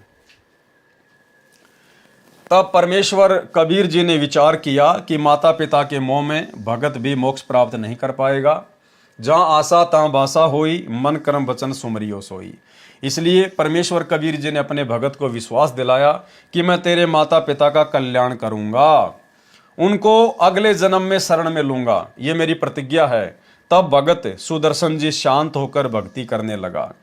अगले जन्म में वे दोनों ब्राह्मण जाति में जन्मे, यानी उसी द्वापर युग में फिर वो सुदर्शन सुपच के माता पिता फिर एक ब्राह्मण जाति में जन्मे। दोनों का फिर विवाह हुआ, परंतु संतान नहीं हुई। उनको परमेश्वर कबीर जी 3 वर्ष की आयु के बच्चे के रूप में मिले। वे उस बच्चे को घर ले गए। बच्चा उनसे कहता कि आप परमात्मा की भक्ति शास्त्र विधि अनुसार नहीं कर रहे हो, मैं बताता हूँ शास्त्र अनुकूल साधना, मुझे गुरु बनाओ। ये सुनकर दोनों क्रोधित हो गए। कहा, तू हमारे से ज्यादा जानता है क्या? कई बार परमेश्वर ने कोशिश की, परंतु वे दोनों बहुत क्रोध करते और एक बार परमात्मा को थप्पड़ मारने लगे तो परमेश्वर अंतर ध्यान हो गए। फिर उस जन्म में नहीं मिले। वे दोनों मृत्यु के उपरांत फिर से ब्राह्मण कुल में जन्मे। दोनों का विवाह हुआ, बच्चे उस जन्म में भी नहीं हुए। ब्राह्मण का नाम गौरी शंकर तथा ब्राह्मणी का नाम सरस्वती था। गौरी शंकर भगवान शिव का परम भगत था, निस्वार्थ शिव पुराण की कथा करता था। जो कोई स्वेच्छा से दान करता था तो उससे अपना निर्वाह करते थे। शेष का भोजन भंडारा लंगर करा देते थे, जिस कारण से जनता में विशेष छवि बनी थी। सब उनकी प्रशंसा करते थे, जिस कारण से अन्य ब्राह्मण गौरी शंकर से ईर्ष्या करते थे। मुसलमानों को ये भली भांति ज्ञान था, उन्होंने इसका लाभ उठाया। गौरी शंकर तथा सरस्वती को जबरन मुसलमान बना दिया। उनके घर में अपना जूठा पानी छिड़क दिया, उन दोनों के मुख में डाल दिया। सर्वस्वार्थी ब्राह्मणों ने मौके का लाभ उठाया। काशी नगर में मुनादी अर्थात अनाउंसमेंट करा दी कि गौरी शंकर तथा सरस्वती मुसलमान बन गए हैं, जिस कारण से उनको शिव पुराण की कथा करने तथा गंगा दरिया में स्नान करने से मना कर दिया गया। मुसलमानों ने गौरी शंकर का नाम नूर अली रखा तथा सरस्वती का नाम नियामत रखा। पुरुष को नीरू तथा स्त्री को नीमा कहने लगे। भाई और बहनों, चूंकि परमेश्वर ने द्वापर युग में अपनी प्यारी आत्मा सुदर्शन सुपथ जी से प्रॉमिस किया था कि मैं तेरे माता पिता को पार करूंगा, इसलिए उसके बाद जितने भी उनके जन्म हुए हैं जो परमेश्वर ने बताए हैं, किसी भी जन्म में परमात्मा ने उनको संतान नहीं दी। क्यों? क्योंकि परमात्मा नहीं चाहते थे कि इनके ऋण संबंध बढ़े और ये यहीं पर बेटा बेटी के चक्कर में मोह ममता में उलझ कर रह जाएं। किसी भी जन्म में कबीर परमेश्वर ने उनको संतान नहीं दी। उन्हीं आत्माओं का जन्म फिर आगे चलकर 650 साल पहले नीरू और नीमा के रूप में हुआ। उस समय भी परमात्मा ने उनको संतान नहीं दी। और भाइयों और बहनों, उन आत्माओं को वर्तमान में भी परमात्मा संतान नहीं देगा। हिसार जेल से आने वाली विशेष ऑडियो में गुरुदेव भगवान ने उन्हीं आत्माओं का फिर से जिक्र किया है कि नीरू और नीमा को परमात्मा वर्तमान में भी संतान नहीं देगा। वर्तमान में वही नीरू और नीमा वाली आत्मा सतगुरु रामपाल जी की शरण में आ चुकी हैं। गुरुदेव ने स्पष्ट कर दिया और गुरुदेव कह रहे हैं कि वर्तमान में भी उनको संतान नहीं दूंगा। इसलिए भाई और बहनों, जो भाई बहन निसंतान हैं उनका बहुत बड़ा सौभाग्य है। मान लीजिए संगत में हजारों की संख्या में ऐसे भाई बहन हैं, भगत और भक्तमती हैं, जिनको संतान नहीं है और वो सतगुरु रामपाल जी की शरण में हैं। भाई और बहनों, आप में से ही वो नीरू और नीमा की आत्मा है। फिर से परमात्मा ने दोनों आत्माओं को एक जगह जोड़ के रखा है। इसलिए आप जियों को तो सतगुरु रामपाल जी परमेश्वर जी की भक्ति के प्रति समर्पित हो जाना चाहिए, कुर्बान हो जाना चाहिए, क्योंकि आप लोगों का तो वर्तमान में बेड़ा पार है, कोई रोकने वाला नहीं है। सतगुरु रामपाल जी भगवान आप आत्माओं के ऊपर विशेष दया दृष्टि रखते हुए वर्तमान की पिछली पीढ़ी तक लेकर आए हैं और वर्तमान में भी गुरुदेव संतान नहीं देगा। इसलिए हर वो भगत भाई बहन जिनके घर में संतान नहीं है, जो पति पत्नी के रिश्ते में हैं, उनको तो स्वयं को नीरू तथा नीमा वाली आत्मा समझकर दृढ़ता के साथ में भक्ति करनी चाहिए और संतान होने के विषय में उनको अपने दिलो दिमाग से वो खरपतवार निकाल देनी चाहिए। परमात्मा संतान नहीं देगा। जब आज से पहले नहीं दी तो वर्तमान में कैसे देगा? कोशिश तो आपने पहले भी बहुत की थी, वर्तमान में भी बहुत कर रहे हैं, लेकिन नहीं हो रही ना, तो परमात्मा नहीं दे रहा, क्योंकि परमात्मा आप लोगों का मोक्ष करना चाहता है। अब यदि किसी कारण से यदि पैर फिसलेगा तो भाई आपकी अपनी कमजोरी से फिसलेगा, बाकी परमात्मा ने तो आप जीवन को मोक्ष के प्राइम टाइम में लाके बैठा दिया है। तो उनको नीरू और नीमा कहने लगे। उनका संतान नहीं दी दाता ने। वो नहीं चाहते थे कि ये फंसे फिर दोबारा इस नरक में। ना संतान देने में क्या दिक्कत आओ थी उनके, बाएं हाथ का खेल है। तो बच्चों, परमात्मा संतान दे सकते थे। जैसे अब्राहिम सुल्तान था, हम तो धन मांगते फिरा, हे भगवान धन दे दे धन दे दे, और धन में सड़े था। उसको उसका संतान और रानी गगन तार रखे थे, घोड़े घोड़े कितने थे। उस नरक से निकाला अपनी उस आत्मा को, गड़ने नहीं दिया, उसमें सड़ने नहीं दिया उसने। तो ये ऑपरेशन है। एक्स्ट्रा आइटम रहने को नहीं दिया आपके पास। जिनकी जरूरत है उसमें कसर नहीं छोड़ेगा। आप नोट कर लो। साईं इतना दीजिए जा में कुटुंब समावे, हम भी भूखे ना रहे, अतिथि ना भूखा जा। अब जिनका संतान नहीं है ना बच्चों, संसार तो कुछ भी कहे, पर दास के उसको ऊपर अमल कर लो। उन्होंने लगातार कई जीवन भगवान के संपर्क में आते रहे, पार बेशक ना हुए, पर मर्यादा घड़ी गजब की रखी। उन्होंने किसी का मारा नहीं, ना किसी का रखा, ना किसी को तंग किया, यानी लेन देन बढ़ाया को नहीं, अपना पल्ला बोझ कर जीवन जिए। आज वो आत्मा मालिक की शरण में आ गए, तो अब वो संतान मांगेंगे तो भगवान ना दे। आज वो आत्मा मालिक की शरण में आ गए, तो अब वो संतान मांगेंगे तो भगवान ना दे।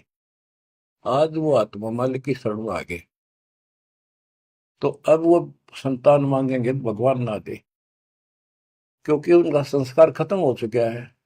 वो क्यों फंसा होगा इस अपने बच्चे ने सड़ंगे में? उनका तो अगला कदम सतलोक में है। मुसलमानों ने गौरी शंकर का नाम नूर अली रखा तथा सरस्वती का नाम नियामत रखा। पुरुष को नीरू तथा स्त्री को नीमा कहने लगे। निर्वाह की समस्या के कारण जुलाहे का कार्य करने लगे, जिस कारण से जुलाहा कहलाए। गंगा में स्नान न करने देने के कारण अपनी झोपड़ी से लगभग 4 किलोमीटर दूर लहरतारा तालाब में स्नान करने जाने लगे। उस सरोवर में वर्षा के मौसम में गंगा दरिया का पवित्र जल पशु घाटों के अंदर से लहरों के द्वारा उछलकर उस सरोवर को भर देता था। पूरे वर्ष वह जल स्वच्छ निर्मल रहता था। इसी कारण से उस जलाशय का नाम लहर तारा तालाब पड़ा। नीरू उर्फ गौरीशंकर तथा नीमा उर्फ सरस्वती भले ही मुसलमान बना दिए थे, परंतु वे फिर भी भगवान शंकर को दिल से मानते थे, उन्हीं का सुमरण करते थे। संतान न होने का दुख भी बराबर था। विक्रमी संवत 1455 ईस्वी सन 1398 ज्येष्ठ मास की पूर्णमासी को सूर्य उदय से 1.5 घंटे पहले, जिसे ब्रह्म मुहूर्त कहते हैं, उस समय परमेश्वर अपने सत्य लोक से गति करके चलकर आए और उस लहर तारा सरोवर में कमल के फूल के ऊपर शिशु रूप धारण करके विराजमान हुए। उस समय एक अष्टानंद नामक ऋषि, जो स्वामी रामानंद जी ब्राह्मण का शिष्य था, उस सरोवर में प्रतिदिन की तरह स्नान करके एकांत स्थान पर शांत वातावरण में साधना कर रहा था। वहां पर वह ऋषि 1 घंटा प्रतिदिन साधना सुमरण करता था। जब परमेश्वर कबीर जी सत्य लोक से नीचे अवतरित हो रहे थे, तो उनके शरीर का दिव्य प्रकाश अष्टानंद जी को दिखाई दिया। वह एक प्रकाश का गोला रूप में दिखा। अष्टानंद ऋषि जी की चरम दृष्टि उस प्रकाश की चमक को सहन न कर सकी। उन्होंने अपनी आंखें बंद कर ली। बंद आंखों में एक बालक दिखाई दिया। फिर आंखें खोली तो वह प्रकाश लहर तारा जलाशय में समाता हुआ दिखाई दिया और सरोवर के सर्व कमल स्पष्ट दिखाई दिए, परंतु क्षण मात्र में फिर अंधेरा हो गया। परंतु अष्टानंद जी की आंखों के सामने शिशु का प्रकाश रहित आकार फिर भी दिखाई दे रहा था। कुछ समय के पश्चात वह शिशु की आकृति समाप्त हो गई। जैसे कभी हम सूर्य की ओर देख लेते हैं तो सूर्य की प्रकाश रहित आकृति देर तक आंखों में बनी रहती है, चाहे आंखें बंद करें या खोलें। अष्टानंद जी को बहुत आश्चर्य हुआ। वे तुरंत उठकर अपने गुरुदेव स्वामी रामानंद ऋषि जी के पास गए तथा जो कुछ देखा था सब वृतांत सुनाया। स्वामी जी ने बताया, बेटा, जब कोई अवतारी शक्ति ऊपर के लोक से पृथ्वी पर लीला करने आती है तो ऐसी घटना होती है। कोई महान आत्मा काशी नगर में किसी भाग्यवान माता के गर्भ से जन्म लेगा। क्या कहा पंडित रामानंद जी ने कि कोई महान आत्मा काशी नगर में किसी भाग्यवान माता के गर्भ से जन्म लेगा, क्योंकि रामानंद को केवल इतना ही ज्ञान था, जैसे श्री विष्णु जी के अवतार हुए हैं राम और कृष्ण, वो यहाँ अवतरित हुए और माता के गर्भ से जन्म लेकर फिर बड़े हुए अपनी लीला करने लगे। तो रामानंद जी को केवल यही ज्ञान था कि जो भगवान है वो माँ के गर्भ से आकर ही लीला करते हैं। स्वामी रामानंद जी को इतना ही ज्ञान था कि अवतार भी माता से जन्म लेते हैं, क्योंकि उनके प्रभु रामकृष्ण जी भी माता के गर्भ से जन्मे थे। भाई और बहनों, वर्तमान में वही छोटा ज्ञान, वही आधा अधूरा ज्ञान सतगुरु रामपाल जी परमेश्वर जी के कलयुगी परिवार को है, सतलोक आश्रम मैनेजमेंट हरियाणा को है, सभी स्टेट कोऑर्डिनेटर को है। इसीलिए तो ये लोग अपने गुरुदेव भगवान को अवतार भी कहते हैं, कबीर जी का अवतार भी कहते हैं, और प्रतिवर्ष 8 सितंबर को उनका जन्मदिन भी मनाते हैं। ये लोग संत रामपाल जी को इंद्रो माई की कोख से जन्म लेकर आया हुआ मानते हैं। संत रामपाल जी को मानुष मानते हैं। जिस प्रकार श्री रामचंद्र जी माँ के गर्भ से जन्म लेकर आए, श्री कृष्ण चंद्र जी माँ के गर्भ से जन्म लेकर आए, ठीक इसी प्रकार वर्तमान में संत रामपाल जी का परिवार सतलोक आश्रम मैनेजमेंट हरियाणा और उन आश्रमों के पीछे लगी हुई 90% संगत संत रामपाल जी को राम और श्री कृष्ण जी वाली श्रेणी में ले रही है। अर्थात इन लोगों को अभी परमात्मा की पूरी परिभाषा का भी ज्ञान नहीं है। स्वामी रामानंद जी को इतना ही ज्ञान था कि अवतार भी माता से जन्म लेते हैं, क्योंकि उनके प्रभु रामकृष्ण जी भी माता के गर्भ से जन्मे थे। और एक सत्संग में भाई और बहनों गुरुदेव ने बताया कि जो खुद जन्म मरण में है वो भला तुम्हारा जन्म मरण कैसे समाप्त कर सकता है। भाई गुरुदेव ने राम और कृष्ण के विषय में बताया कि जो खुद जन्म और मरण में है, जो जन्म लेके आते हैं फिर मर जाते हैं आम प्राणियों की भांति, वो भला फिर हमारा जन्म मरण का रोग कैसे समाप्त कर सकते हैं। तो भाई और बहनों, सतलोक आश्रम मैनेजमेंट हरियाणा जो सतगुरु रामपाल जी को जन्म मरण में मान रहा है कि ये तो माँ के गर्भ से जन्म लेके आए हैं, इनका तो जन्म हुआ है, तो भाई और बहनों भला फिर इन आत्माओं का मोक्ष कैसे संभव है। जो अपने गुरु को आम प्राणियों की भांति जन्म मरण के चक्कर में मान रहे हैं। तो एक सत्संग में गुरुदेव ने स्पष्ट कर दिया कि जो खुद जन्म और मरण में है वो भला दूसरों का जन्म मरण कैसे समाप्त कर सकता है। सुनिए। इसी प्रकार आत्मज्ञान हो गया कि तू जीव है, भक्ति नहीं करेगा तो पशु बनेगा, मुश्किल से मनुष्य में प्राप्त हुआ, भक्ति कर। और समाधान सही है नहीं तो उस ज्ञान का फायदा क्या। जैसे मुझे बता दिया किसी ने कि तुझे ये रोग है और डॉक्टर ने बता दिया तो मुझे विज्ञान हो गया। जिसने मुझे बताया तुझे ये रोग है, दवाई उसके पास भी नहीं, तो वो ज्ञान होया ना होया बराबर है। ज्ञान हो कि रोग है, समाधान हो ये इसकी औषधि है, बात खत्म। तो अब आत्मज्ञान कि हमारे जन्म और मृत्यु का रोग लगा है, इसको कौन समाप्त कर सकता है। जो स्वयं जन्मते मरते हैं वो भगवान नहीं हो सकते, पर वो हमारा जन्म मृत्यु का रोग समाप्त नहीं कर सकता। जो स्वयं जन्मते मरते हैं वो भगवान नहीं हो सकते, पर वो हमारा जन्म मृत्यु का रोग समाप्त नहीं कर सकता। जो स्वयं जन्मते मरते हैं वो भगवान नहीं हो सकते, पर वो हमारा जन्म मृत्यु का रोग समाप्त नहीं कर सकता। अब पता चला परमात्म ज्ञान का, वो परमात्मा सतपुरुष परम अक्षर ब्रह्म है। और एक सत्संग में तो गुरुदेव ने स्पष्ट कर दिया कि यदि भगवान भी आप और हमारी तरह घसियारा होगा तो भला फिर उनसे हमारा मोक्ष कैसे होगा। घसियारा यानी माँ के गर्भ से जन्म लेकर आने वाला राम और कृष्ण की तरह, तो फिर भला वो भगवान आप और हमारा जन्म मरण का रोग कैसे काट सकता है। सुनिए। परमात्मा ऐसी ही लीलाएं किया करता है, तभी उसको भगवान कहते हैं, प्रभु कहते हैं, स्वामी कहते हैं, मालिक कहते हैं और परमेश्वर कहते हैं। लेकिन कुछ एक अज्ञानियों ने, अज्ञानी ऋषियों महर्षियों ने, गुरुओं ने ये थ्योरी सेट कर दी कि भगवान ये जो लीलाएं हैं झूठी हैं, ऐसे भगवान बगैर किसी माता के कोई गर्भ से कोई नहीं बाहर आ सकता, कोई जन्म नहीं, ऐसे स्वयं नहीं प्रकट हो सकता।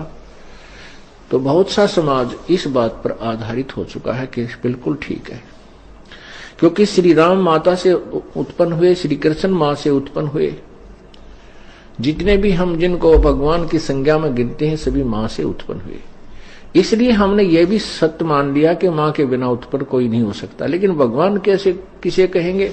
परमात्मा उसी को कहा जाता है जो एक जन साधारण की क्रियाओं से अलग क्रियाएं करे। बोलो। परमात्मा उसी को कहा जाता है जो एक जन साधारण की क्रियाओं से अलग क्रियाएं करे। बोलो। परमात्मा उसी को कहा जाता है जो एक जन साधारण की क्रियाओं से अलग क्रियाएं करे। इसलिए भाई और बहनों, इन संकेतों को समझो। संत रामपाल जी तो अपने आप को छुपाते हुए सब कुछ कहेंगे कि मेरे को तो ये ज्ञान मेरे गुरुजी से प्राप्त हुआ है, मेरा तो जन्म किसान परिवार में हुआ है, मेरी माता जी का नाम ये है, मेरे पिताजी का नाम ये है। क्योंकि वो तो अपने आप को छुपाते हुए यहाँ पर आम मनुष्य की भांति लीला करते हुए अपना ज्ञान प्रचार करते हैं।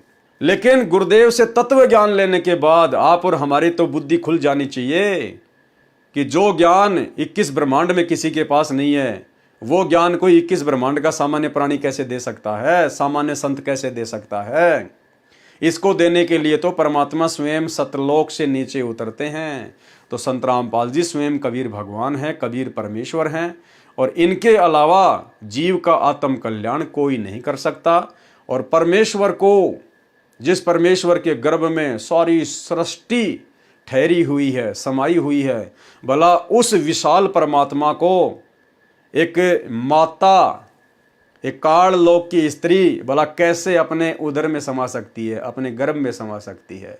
तो भाई और बहनों, ये सारी की सारी परमेश्वर की लीलाएं हैं। परमेश्वर हमारी चरम दृष्टि को धोखा देते हुए और अपना तत्व ज्ञान देकर फिर अपनी पहचान करवाना चाहते हैं। तो हम कभी भी अपने गुरुदेव को मानुष मानने की या फिर माँ के गर्भ से जन्म लेकर आने की कहकर इस प्रकार की गलती ना करें। प्रतिदिन की तरह नीरू तथा नीमा भी उसी लहर तारा तालाब में स्नानार्थ आए। पिछले दिन नीरू के घर कोई मेहमान आए थे, यानी एक दिन पहले नीरू नीमा के घर पर उनके कोई गेस्ट आए थे, जिसमें एक स्त्री भी थी। स्त्री ने नीमा से चर्चा में संतान की महिमा बताई कि पुत्र बिना गति नहीं होती, वृद्ध अवस्था में कौन सहारा बनेगा, एक बच्चा तो होना ही चाहिए, निसंतान का तो लोग सुबह सुबह मुख देखना भी शुभ नहीं मानते। उस स्त्री के जाने के पश्चात उसके द्वारा लगाए इंजेक्शन का प्रभाव नीमा पर ऐसा हुआ कि वह सारी रात रोती रही और अपने इष्ट देव शंकर जी से एक पुत्र प्राप्ति की मांग करती रही। सवेरे उठकर अपने पति के साथ नहाने के लिए चली, तब भी सुबह सुबह कर आहें भरकर भगवान शिव से याचना कर रही थी कि हे महादेव, क्या हमारे लिए आपके पास संतान नहीं है? आप तो समर्थ हैं, मेरी गलती को क्षमा करके एक लाल मेरी झोली में भी डाल दें। उसकी यह दयनीय दशा देखकर नीरू ने कहा, हे नीमा, अपनी किस्मत में संतान होती तो प्रभु शंकर कभी के संतान दे देते।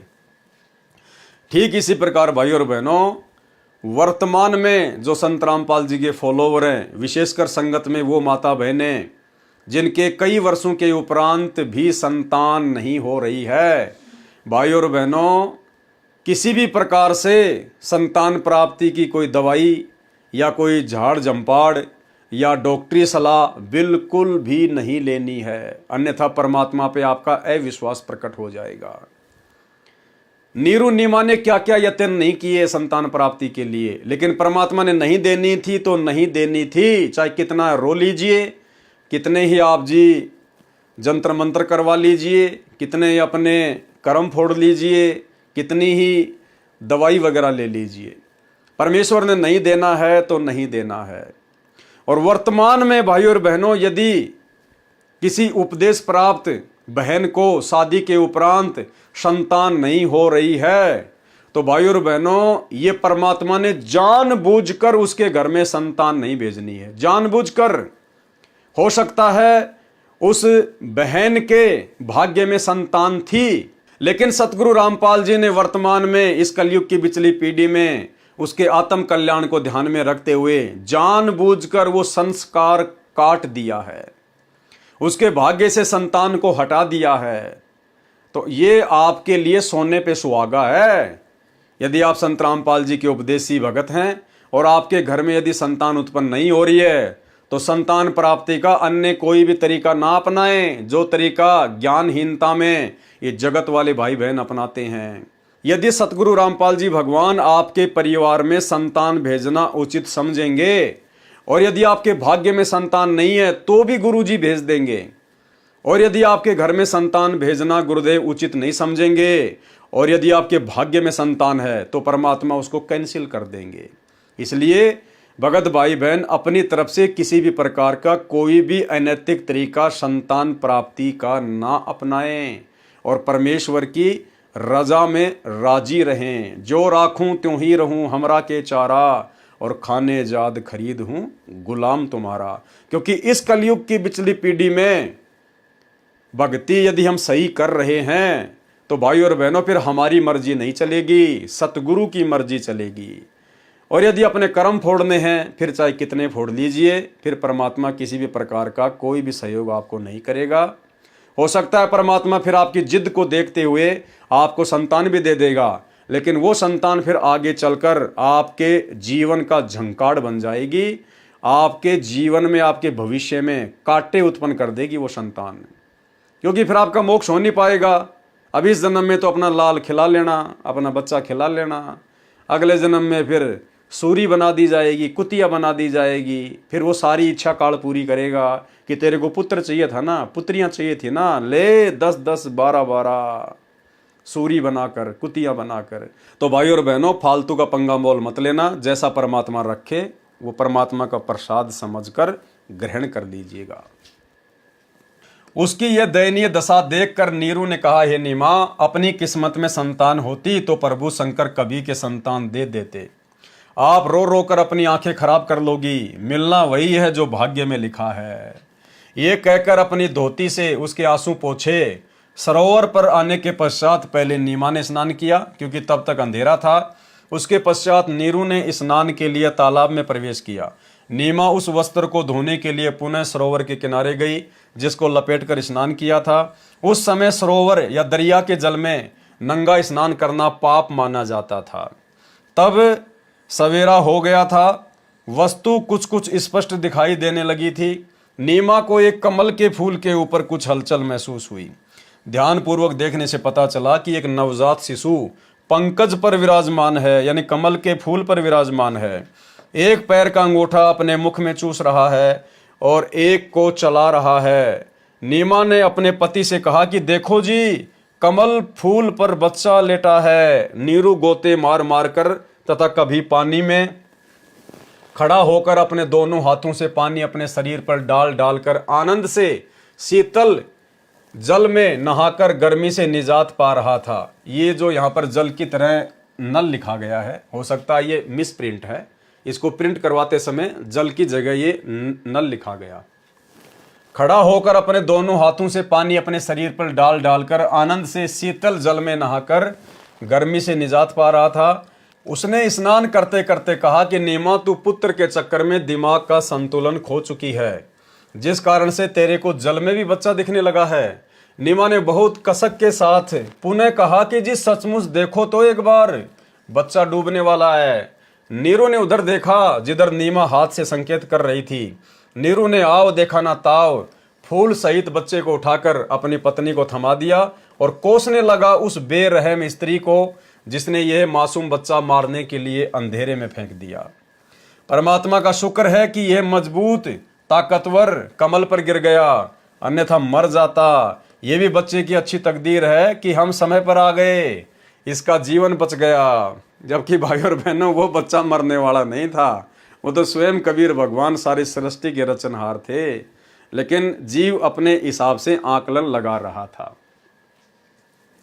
परमात्मा का शुक्र है कि ये मजबूत कमल पर गिर गया, अन्यथा मर जाता। ये भी बच्चे की अच्छी तकदीर है कि हम समय पर आ गए, इसका जीवन बच गया। अरे अच्छी किस्मत, अच्छी तकदीर तो नीरू और नीमा की थी, जो उस दिन वहां स्नान करने के लिए प्रतिदिन की तरह आए और परमेश्वर उनको शिशु रूप में मिले।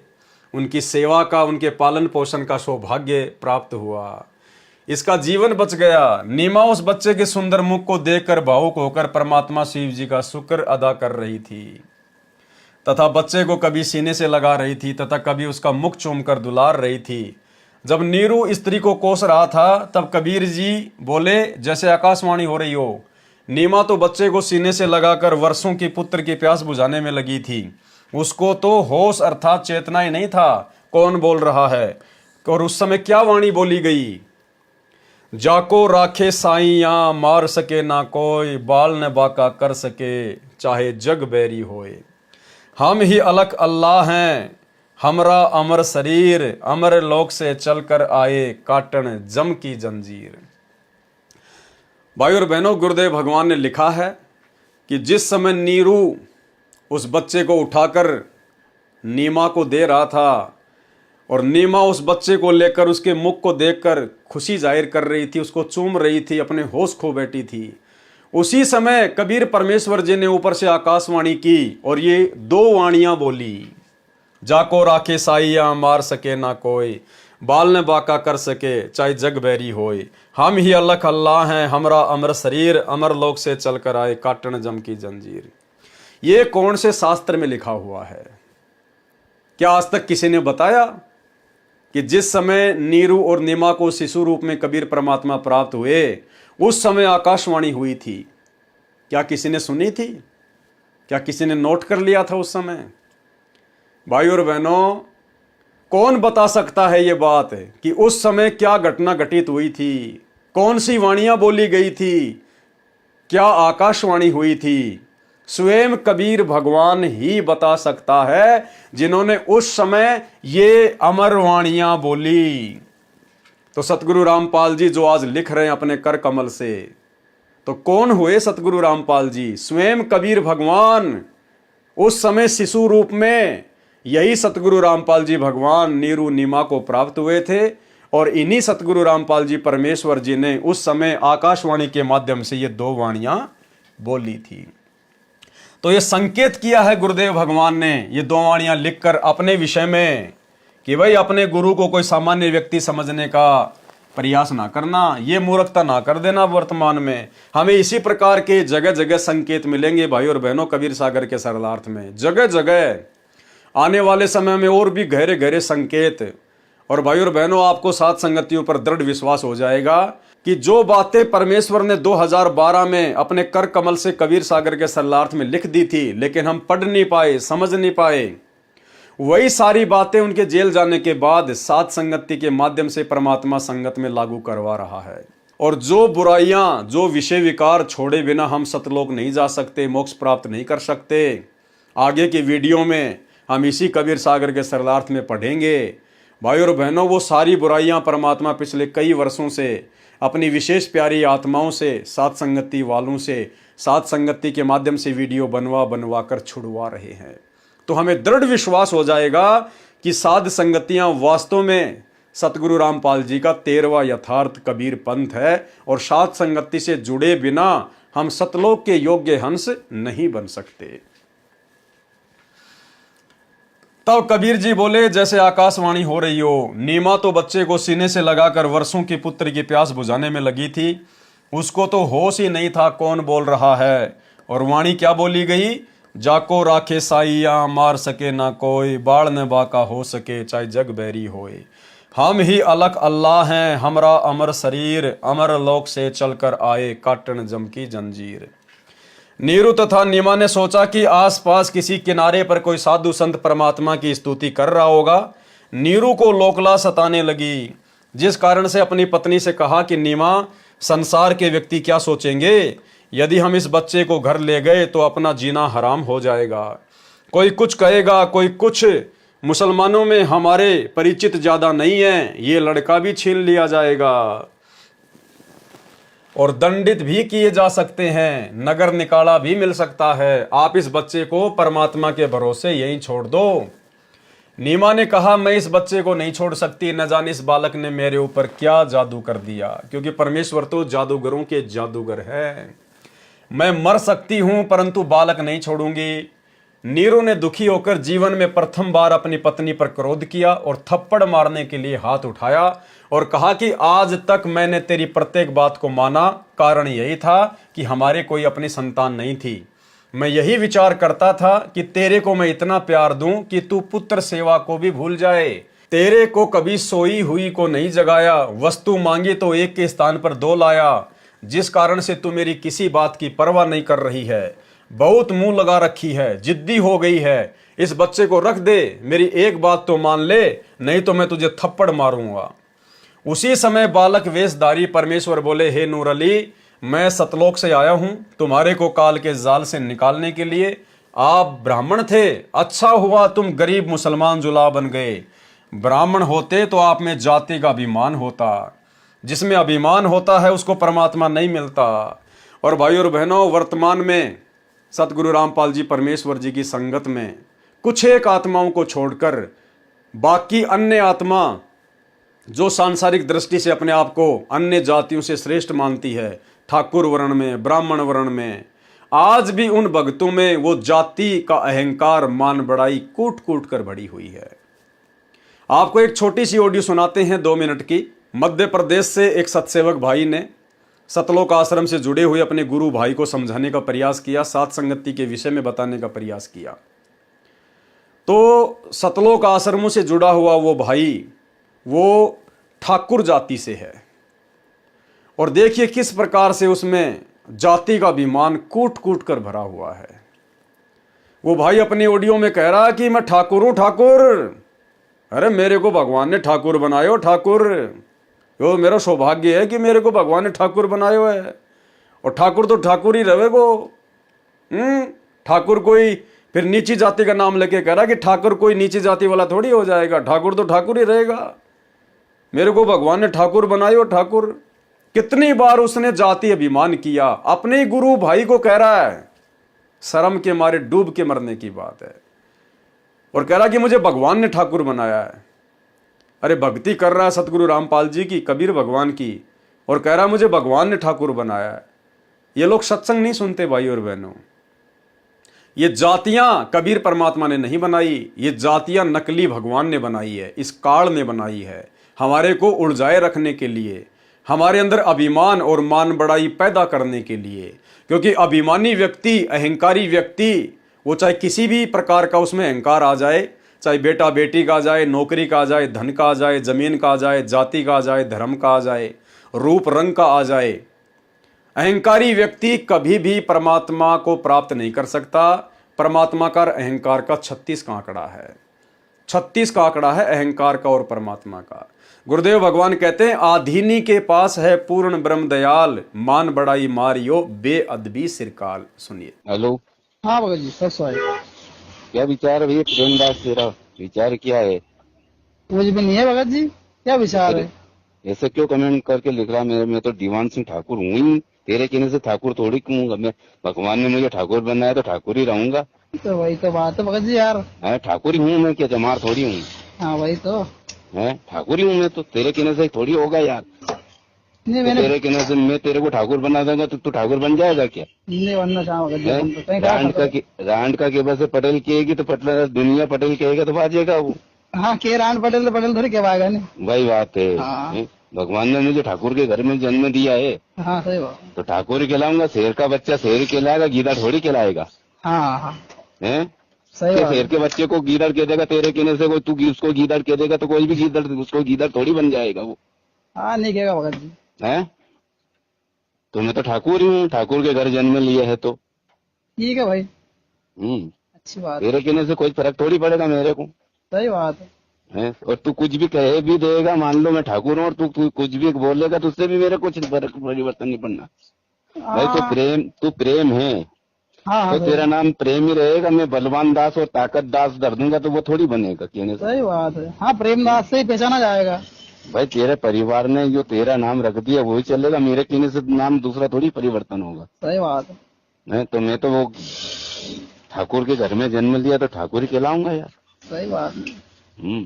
तो भाई और बहनों, यदि हमने वास्तव में परमात्मा प्राप्ति करनी है और हम यदि इतना सारा संघर्ष वास्तव में अपने मोक्ष के लिए कर रहे हैं, तो हमारे अंदर से हर प्रकार का अभिमान और अहंकार समाप्त हो जाना चाहिए, अन्यथा परमात्मा हमारे नजदीक भी नहीं है। ब्राह्मण होते तो आप में जाति का अभिमान होता, जिसमें अभिमान होता है उसको परमात्मा नहीं मिलता। द्वापर युग में आप सुदर्शन के माता पिता थे, मैंने सुदर्शन से वचन किया था कि मैं तेरे माता पिता का कल्याण अवश्य करूंगा, आप मुझे अपने घर ले चलो, आपको कोई आपत्ति नहीं होगी। द्वापर युग में तुम बाल्मीक जाति, भक्ति शिव की करी दिन राती, तुमरा एक बालक प्यारा, वह था परम शिष्य हमारा। शुपच भगत मम प्राण प्यारा, उससे था एक वचन हमारा, ता कारण हम चल आए, जल पर प्रकट हम नारायण कहाए। ले चलो तुम घर अपने, कोई अकाज होए नहीं सपने, बाचा बंद जा कारण यहाँ आए, काल कष्ट तुमरा मिट जाए। इतना सुनकर जुल्हा घबराया, कोई जिंद या ओपरा पराया, मोकू कोई साप ना लग जाए, ले बालक को घर को आए। सुत काशी को ले चले, लोग देखन तहां आए, अन्न पानी भक्षय नहीं, जुल्हा शोक जनाए। कबीर परमेश्वर जी को लेकर नीरू जुलाहा अपनी पत्नी के साथ घर पर आया। वह डर गया कि इस बच्चे में कोई जिंद या भूत प्रेत बोल रहा है, कहीं मेरे को हानि ना कर दे। इस डर से बच्चे को घर ले आया। काशी नगर के नर नारी झुंड यानी समूह रूप में लड़के को देखने के लिए आए और अपनी अपनी धारणा के अनुसार महिमा करने लगे। यानी पूरी काशी में चर्चा होगी कि भाई ऐसा सुंदर बालक ना देखा ना सुना, और काशी नगर के लोग समूह बना बनाकर स्त्री और पुरुष आपस में गीत गाते हुए उस बच्चे को देखने के लिए आ रहे हैं। लेकिन कोई भी ये सवाल नहीं कर रहा था कि भाई तुम्हारी तो संतान थी नहीं, अरे नीमा तो कभी जो है वो गर्भ से थी नहीं, फिर ये संतान तुम्हारे घर में आई कहां से? किसी के मन में इस प्रकार की बातें नहीं आई, क्योंकि भाई और बहनों, सकल सृष्टि का रिमोट, बलवानों का बल, बुद्धिमानों की बुद्धि कबीर परमात्मा सतगुरु रामपाल जी के हाथ में। जितना परमेश्वर चाहेंगे दुनिया उतना ही सोच सकती है, उतना ही समझ सकती है, उतना ही बोल सकती है, इससे ज्यादा नहीं। काशी नगर के नर नारी झुंड अर्थात समूह रूप में लड़के को देखने आए और अपनी अपनी धारणा के अनुसार महिमा करने लगे। संत गरीबदास जी छुड़ाने वाले ने भी अपनी वाणी में परमात्मा कबीर जी द्वारा प्राप्त दिव्य दृष्टि से पूर्व वाली घटना देखकर कहा है। संत गरीबदास जी की अमृतवाणी। काशीपुरी कस्त किया उतरे अधर आधार, मोमिन को मुजरा हुआ जंगल में दीदार। कोटि किरण शशि भानु सुधी आसन अधर विमान, परसत पूर्ण ब्रह्म को शीतल प्राण और पिंड। गोद लिए मुख चूम कर हेम रूप झलकंत, जगर मगर काया कर दम के पदम अनंत। काशी में अचरज भया गई जगत की नींद, ऐसे दुल्हा उतरे ज्यों कन्या बरबींद। खलक मुलक देखन गया राजा प्रजा रीत, जम्बू दीप जहान में उतरे शब्द अतीत। काशी उमड़ी गुल भया मोमिन का घर घेर, कोई कहे ब्रह्मा विष्णु है, कोई कहे इंद्र कुबेर। कोई कहे वरुण धर्मराय है, कोई कोई कहत ईश। 16 कला शुभान गति, कोई कहत जगदीश। दुनी यानी दुनिया कहे ये देव है, देव कहे यह ईश। ईश कहे परब्रह्म है, पूर्ण विश्व बीस। कोई कहे छल है ईश्वर नहीं, कोई किन्नर कहाए।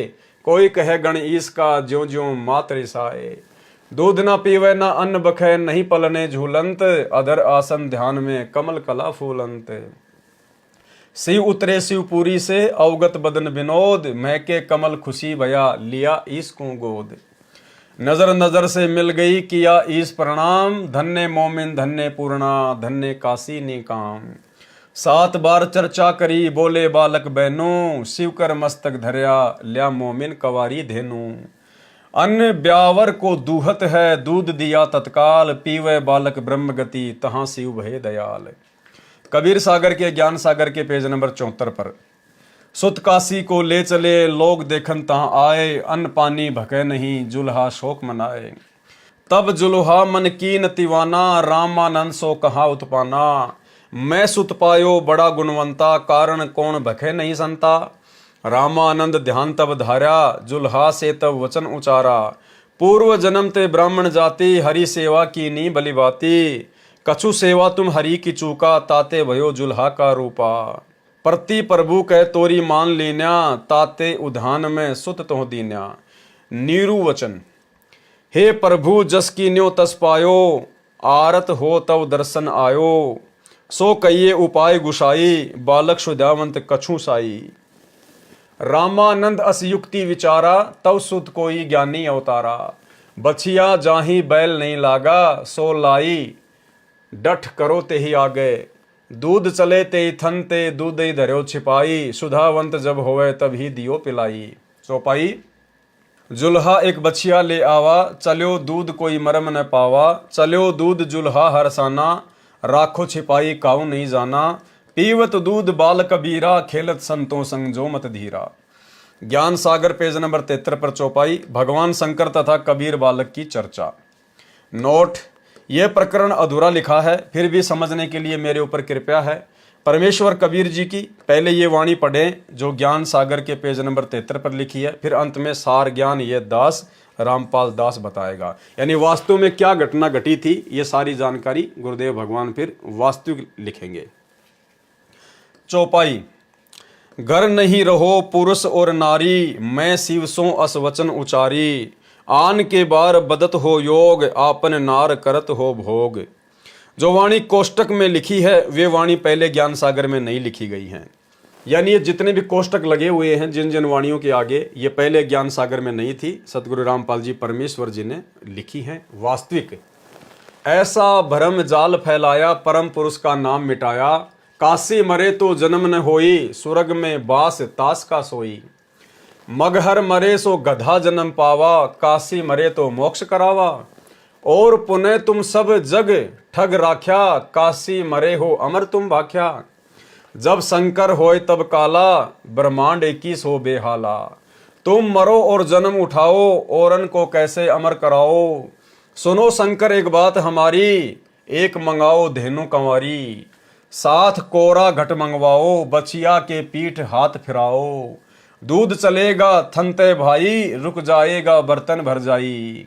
सुनो बात देवी के पूता, यानी हे दुर्गा जी के बेटे, शंकर को कह रहे हैं परमात्मा, सुनो बात देवी के पूता, हम आए जग जगावन सूता, हम इस सोई हुई दुनिया को जगाने के लिए आए हैं। पूर्ण पुरुष ज्ञान बताऊं, दिव्य मंत्र दे अमर लोक पहुंचाऊं, तब तक नीरू जुल्हा आया, रामानंद ने जो समझाया। रामानंद की बात लागी खारी, दूध देवेगी गाय कंवारी। तब शंकर पंडित रूप में बोले, कंवारी धनु लाओ तोले, साथ कोरा घड़ा भी लाना, ताश में धेनु दूधा भराना। तब जुल्हा बछिया और बर्तन लाया, शंकर गाय पीठ हाथ लगाया। दूध दिया बछिया कंवारी, पिया कबीर बालक लीलाधारी। नीरू नीमा बहुते हरसाई, पंडित शिव स्तुति गाई। कह शंकर ये बालक नाही, इनकी महिमा कही न जाई। मस्तक रेख देख मैं बोलूं, इनकी समतुल काहे को तोलूं। ऐसा नक्षत्र देखा नाही, घूम लिया मैं सब जग ठाही। इतना कहा तब शंकर देवा, कबीर कहें बस कर भेवा। यानी जब शंकर ने इतनी बातें बोली तो कबीर परमेश्वर ने कहा कि बस रहने दे, अब ज्यादा महिमा और ना कर। मेरा मरम न जाने कोई, चाहे ज्योति निरंजन होई। हम हैं अमर पुरुष अवतारा, भव से जीव उतारूं पारा। इतना सुन चले शंकर देवा, नीरू शीश चरण धर की नीरू नीमा सेवा। हे स्वामी मम भिक्षा लीजे, सब अपराध क्षमा कीजे। कह शंकर हम नाही पंडित भिखारी, हम हैं शंकर त्रिपुरारी। साधु संत को भोजन कराना, तुम्हारे घर आए रहमाना। ज्ञान सुन शंकर लजा आई, अद्भुत ज्ञान सुन सिर चकराई। ऐसा निर्मल ज्ञान अनोखा, सचमुच हमार है नहीं मोखा। कबीर सागर अध्याय समसम वेद बोध, पेज नंबर 132 से 134 तक परमेश्वर कबीर जी की प्रकट होने वाली वाणी है, परंतु इसमें भी कुछ गड़बड़ कर रखी है। कहा है कि जुलाहा नीरू अपनी पत्नी का गोना, यानी विवाह के बाद प्रथम बार अपनी पत्नी को उसके घर से लाने को गोना अर्थात मुकलावा कहते हैं। ये गलत है।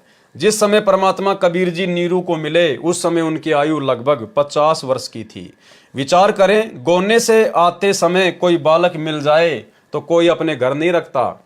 वह पहले गांव तथा सरकार को बताता है, फिर उसको किसी निसंतान को दिया जाता है, यदि कोई लेना चाहे तो, नहीं तो राजा उसको बाल गृह में रखता है या अनाथ आलय में छोड़ते हैं।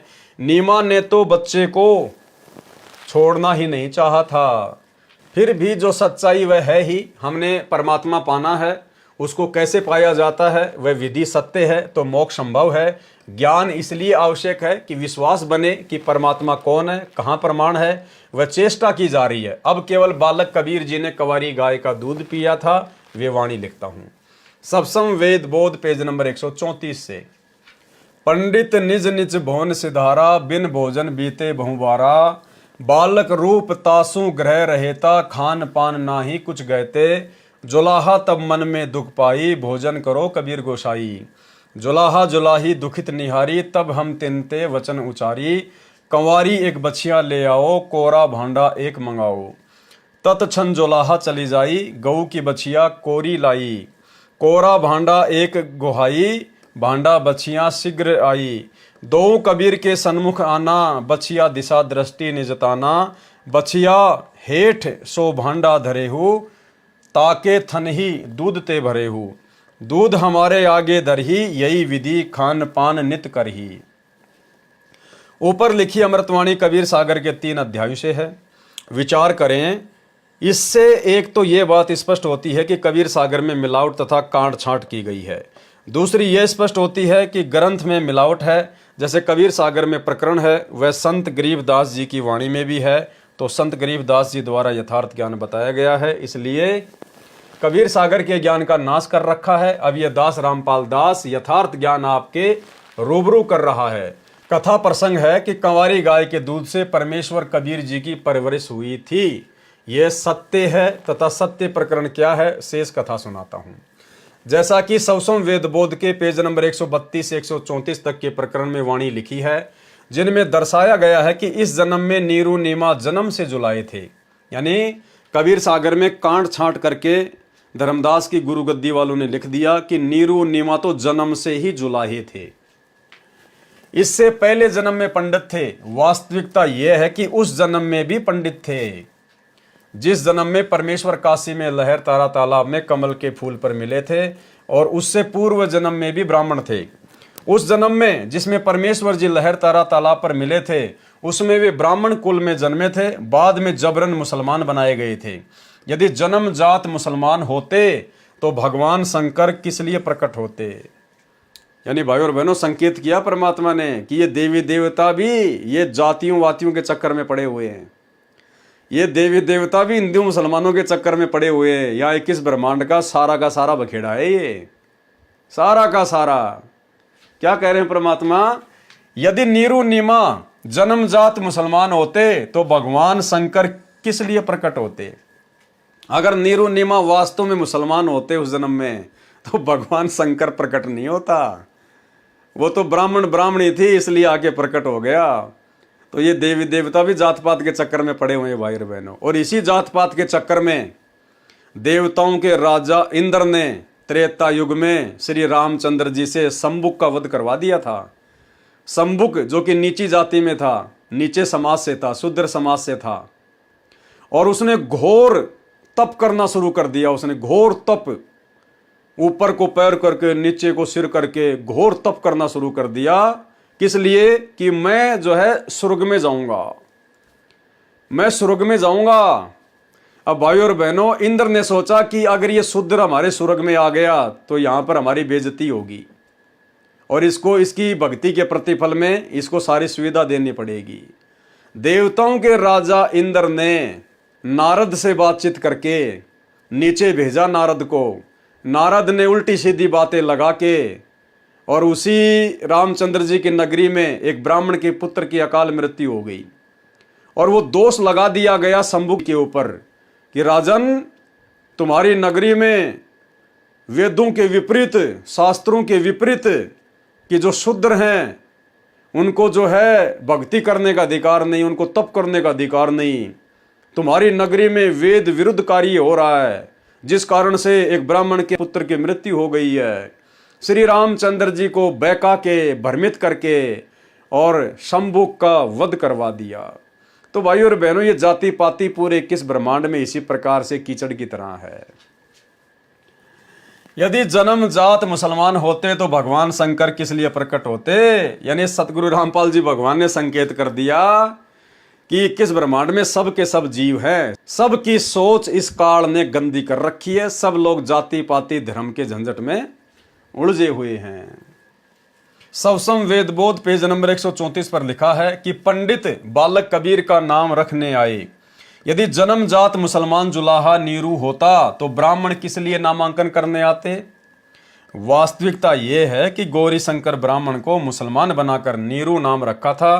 काजी और मुल्ला दोनों नामांकन करने आए थे। वास्तविकता अब पढ़े निम्न लेख में। कबीर बालक ने 25 दिन तक कुछ भी आहार नहीं किया, पानी तक नहीं पिया। वेदों में प्रमाण है कि परमात्मा ऊपर के लोक से आकर जब जमीन पर प्रकट होता है, शिशु रूपधारी परमात्मा की परवरिश यानी पोषण कवारी गायों के दूध से होती है। और वो कवारी गायों में दूध कहां से आता है? सत्य लोक से, परमात्मा की शक्ति से। प्रमाण ऋग्वेद मंडल नंबर 9 सूक्त 1 मंत्र 9 में है। जिस समय अमर पुरुष जी शिशु रूप में पृथ्वी के ऊपर प्रकट होते हैं तो उनकी पोषण की लीला कवारी गायों द्वारा होती है। आप जिन्हें ऊपर यानी कबीर सागर के अध्यायों ज्ञान सागर पृष्ठ 74, कबीर चरित्र बोध पेज नंबर 1794 से 1796 तक अंकित है, तथा सवसम वेद बोध पृष्ठ 134 पर लिखा वर्णन पढ़ा, जो लगभग विक्रमी संवत 1550 यानी सन 1497 में बांधवगढ़ वाले सेठ धनी धर्मदास जी ने लिखा था। यही प्रमाण वेदों में लिखा है। इससे यह भी प्रमाणित होता है कि कबीर जुलाहा ही वह पूर्ण परमात्मा है जिसकी महिमा वेदों में लिखी है, और वह परमेश्वर कबीर जी के ऊपर खरी उतरती है। इनके अतिरिक्त विश्व में किसी भी महापुरुष पर या जिनको परमात्मा मानकर पूजा करते हैं श्री रामचंद्र जी तथा श्री कृष्ण चंद्र जी पर वेदों में लिखी पहचान खरी नहीं उतरती। कबीर सागर के उपरोक्त अध्यायों में प्रसंग छोड़ा गया है, कुछ जोड़ा गया है, जिस कारण से परमेश्वर कबीर जी की महिमा संपूर्ण वर्णित नहीं है। चौपाइयों तथा दोहों साखियों में किया वर्णन प्रत्येक व्यक्ति समझ नहीं सकता। उसका विस्तृत ज्ञान आप अध्याय कबीर चरित्र बोध के सारांश में पेज नंबर 517 से 573 में कबीर जी का कलयुग में प्राकाट्य में पढ़ें। अनुराग सागर पवित्र कबीर सागर का तीसरा अध्याय है। इसका अधिकतर प्रकरण अध्याय ज्ञान प्रकाश में लिखा गया है, जो सृष्टि रचना से संबंधित है। पेज नंबर 12 से 67 तक तथा इससे आगे परमेश्वर कबीर जी का 3 युगों में प्रकट होने वाला प्रकरण है। ये भी इसी पुस्तक के ज्ञान प्रकाश बोध के सारांश में लिखा है। यहाँ लिखना व्यर्थ विस्तार करना है, पाठक जन वहीं से ज्ञान ग्रहण करें। अनुराग सागर में कुछ त्रुटियां हैं, उनका विवरण भी ज्ञान प्रकाश अध्याय के सारांश में लिखा गया है। तो भाई और बहनों, सदगुरु रामपाल जी परमेश्वर जी के आशीर्वाद से कबीर सागर के सरलार्थ में आज हम केवल इतना ही लेंगे, क्योंकि धीरे धीरे हम आगे बढ़ेंगे भाई बहन, क्योंकि हमें फिर अपनी भक्ति भी करनी होती है, तीनों समय की आरती भी करनी होती है, सुमरण भी करना होता है, सत्संग भी सुनना होता है, अन्य भी परमात्मा की सेवा होती है, गुरुदेव को भोग लगाना होता है। तो धीरे धीरे जिस प्रकार से परमात्मा हमें बढ़ाएंगे उसी प्रकार से धीरे धीरे हम आगे बढ़ते जाएंगे। और परमेश्वर के कर कमल से लिखित होने के कारण इनको पढ़ने सुनने देखने मात्र से भी हम ढेर सारे पुण्य के भागी हो रहे हैं।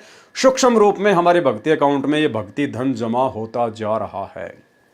भाई और बहनों, आगे के वीडियो में, आगे जब वीडियो बनेंगे कबीर सागर के सरलार्थ पर, तो भाई और बहनों बहुत ही गहरे गहरे गूढ़ रहस्य हैं। और जब तक हम उन समस्त बातों को, जो बातें गुरुदेव ने इस पवित्र कबीर सागर के सरलार्थ में आप और हमारे लिए लिखी हैं, यदि हम उन सभी बातों को अपने जीवन में लागू नहीं करेंगे, उन पर अमल नहीं करेंगे, भाई और बहनों, हम सतलोक के योग्य हंस नहीं बन सकते। तो बहुत सारी गुड बातें आप जियों को आने वाले दिनों में कबीर सागर के सरलार्थ में इसी प्रकार से वीडियो के माध्यम से देखने और सुनने को मिलेंगी। तो आज के वीडियो में केवल इतना ही। कल रात्रि 8 बजे फिर से लाइव जुड़िए। तब तक गुरुदेव भगवान हम सबको आज्ञा दें, इजाज़त दें, आशीर्वाद दें। बंदी छोड़ सतगुरु रामपाल जी भगवान की जय हो।